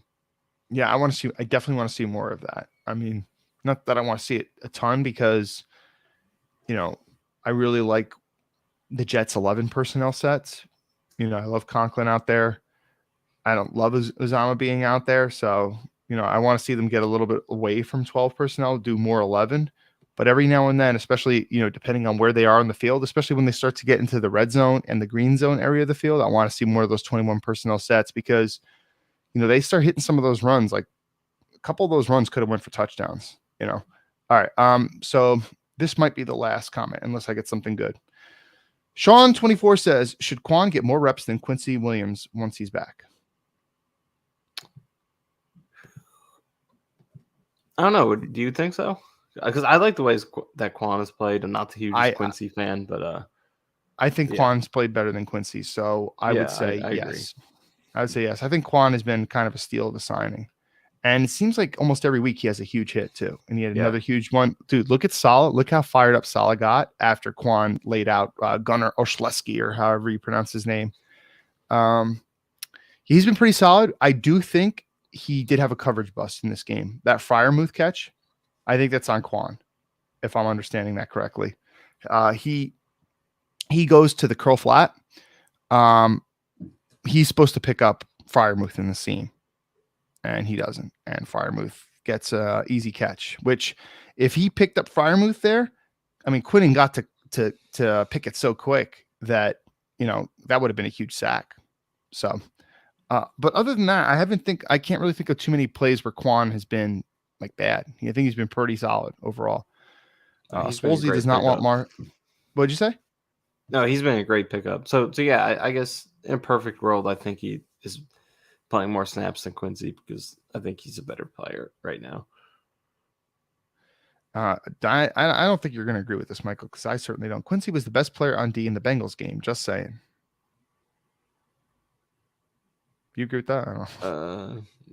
I I think don't it's think he was Lamont even a top three. Williams. I don't even think he was a top 3 player on the Jets defense in that game. Was he better than Sauce? Was he better than DJ Reed? Was he better than Quinn and Williams? Don't think so. Okay, so Yeah. I will close it there. Unless Michael, is there anything that you want to plug? Any piece that you wrote? Any tweet that you put out there? Anything that is worthy that you feel that the listeners and fans should go and look at before we close it out? No, I mean, just I think one article I really enjoyed writing this week was my first Zach Wilson grade article of the season. I'm Let me looking put that forward on the to screen. doing that each week. Just it's something So I've you been will be doing. doing that every week. Zach Wilson Yeah, plays. Okay. yeah. Something I started a few years ago with Darnold. Just kind of grading every single play by watching the film. I think it gives you a more accurate read than like the box score gives you, or a few different stats. And then I also include a bunch of film examples of some of the grades I gave and explain what I was thinking. So check out the Zach Wilson grades article. Cool Your Jets, new episode should be coming out on Saturday this week, I think. Typically we do Friday, but might be a day late this week. But other than that, yeah, I'm gonna be at the game this week, so give me a shout, anyone who's going. Are you Um, tailgating? If so, where will you be? I'm not sure yet. I definitely am planning to get there pretty early, like the Baltimore game. But I'm looking forward to this one. It has a chance to be one of the more meaningful home wins that this team has had in recent years. I mean, they haven't won a meaningful division game since probably the Dolphins game in 2017. So yeah, I'm looking forward to this one. I think it's going to have more hype going into it than even the season opener against Baltimore did, considering it's Zach's home debut. I've been to one Dolphins game in my entire life. It was a long time ago, Michael. Guess what year it was? 2002. 2002. Oh, that's going back a while. Now, a little bit Okay. later than that, it was 2008. It was the Brett Favre Okay. year. Brett Favre's final game as a Jet, and we thought his final game period. It's like, oh, I gotta go. This is Brett Favre's last game, and of course it was. And he unretired and went to the Minnesota Vikings and had a historic year, and almost went to the Super Bowl. But Adrian Peterson kept fumbling. So, but yeah, that was interesting. I remember Jason Taylor getting a pick in that game. It wasn't Favre's greatest game. Those last 4 or 5 games from Favre weren't too great, but I hate the Dolphins. I thought about going, but not this week. I'll be at some other game. But I've been to one Dolphins game as well. It was the 2011 Monday night game with Revis's 100-yard Brandon pick Marshall, six. yeah. That was fun. By the way, should he have been flagged for like DPI or holding on that play? Maybe. What do you think? Listen. I mean, Marshall was definitely like pushing the shit out of him, but Revis definitely did grab him by the jersey and pull him back too. So it could have gone either way, I guess. It's kind of nice when they let the players play, especially if it's like physical on both sides. So listen, when it helps my team, it's nice when they let the players play. Just like the stat thing that you put out. You were talking. You tweet this out every now and then where it's like a little infographic, like, hey, like, I don't know if you could pull it up real quick, but it's not a big deal. If this stat benefits my team, then it's totally accurate and whatever. And if it doesn't benefit my team, it's just some useless stat, and it's not real. Yeah, it's kind of what's interesting about like the PFF grades. Like the team account will put it up like, oh, Jermaine Johnson's the best rookie edge in the league, but they're not going to post that McDermott was better than AVT against the Steelers. So you just kind of pick and choose.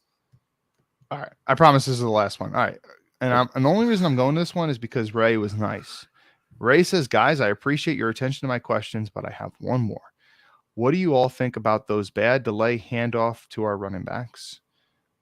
I don't know. I'm not sure I know what you mean by like delayed handoffs. I mean, they ran a couple where Zach Wilson will pivot out one way, like he'll open up to the right, and then he'll do like a 360, and then he'll hand it off to his left side.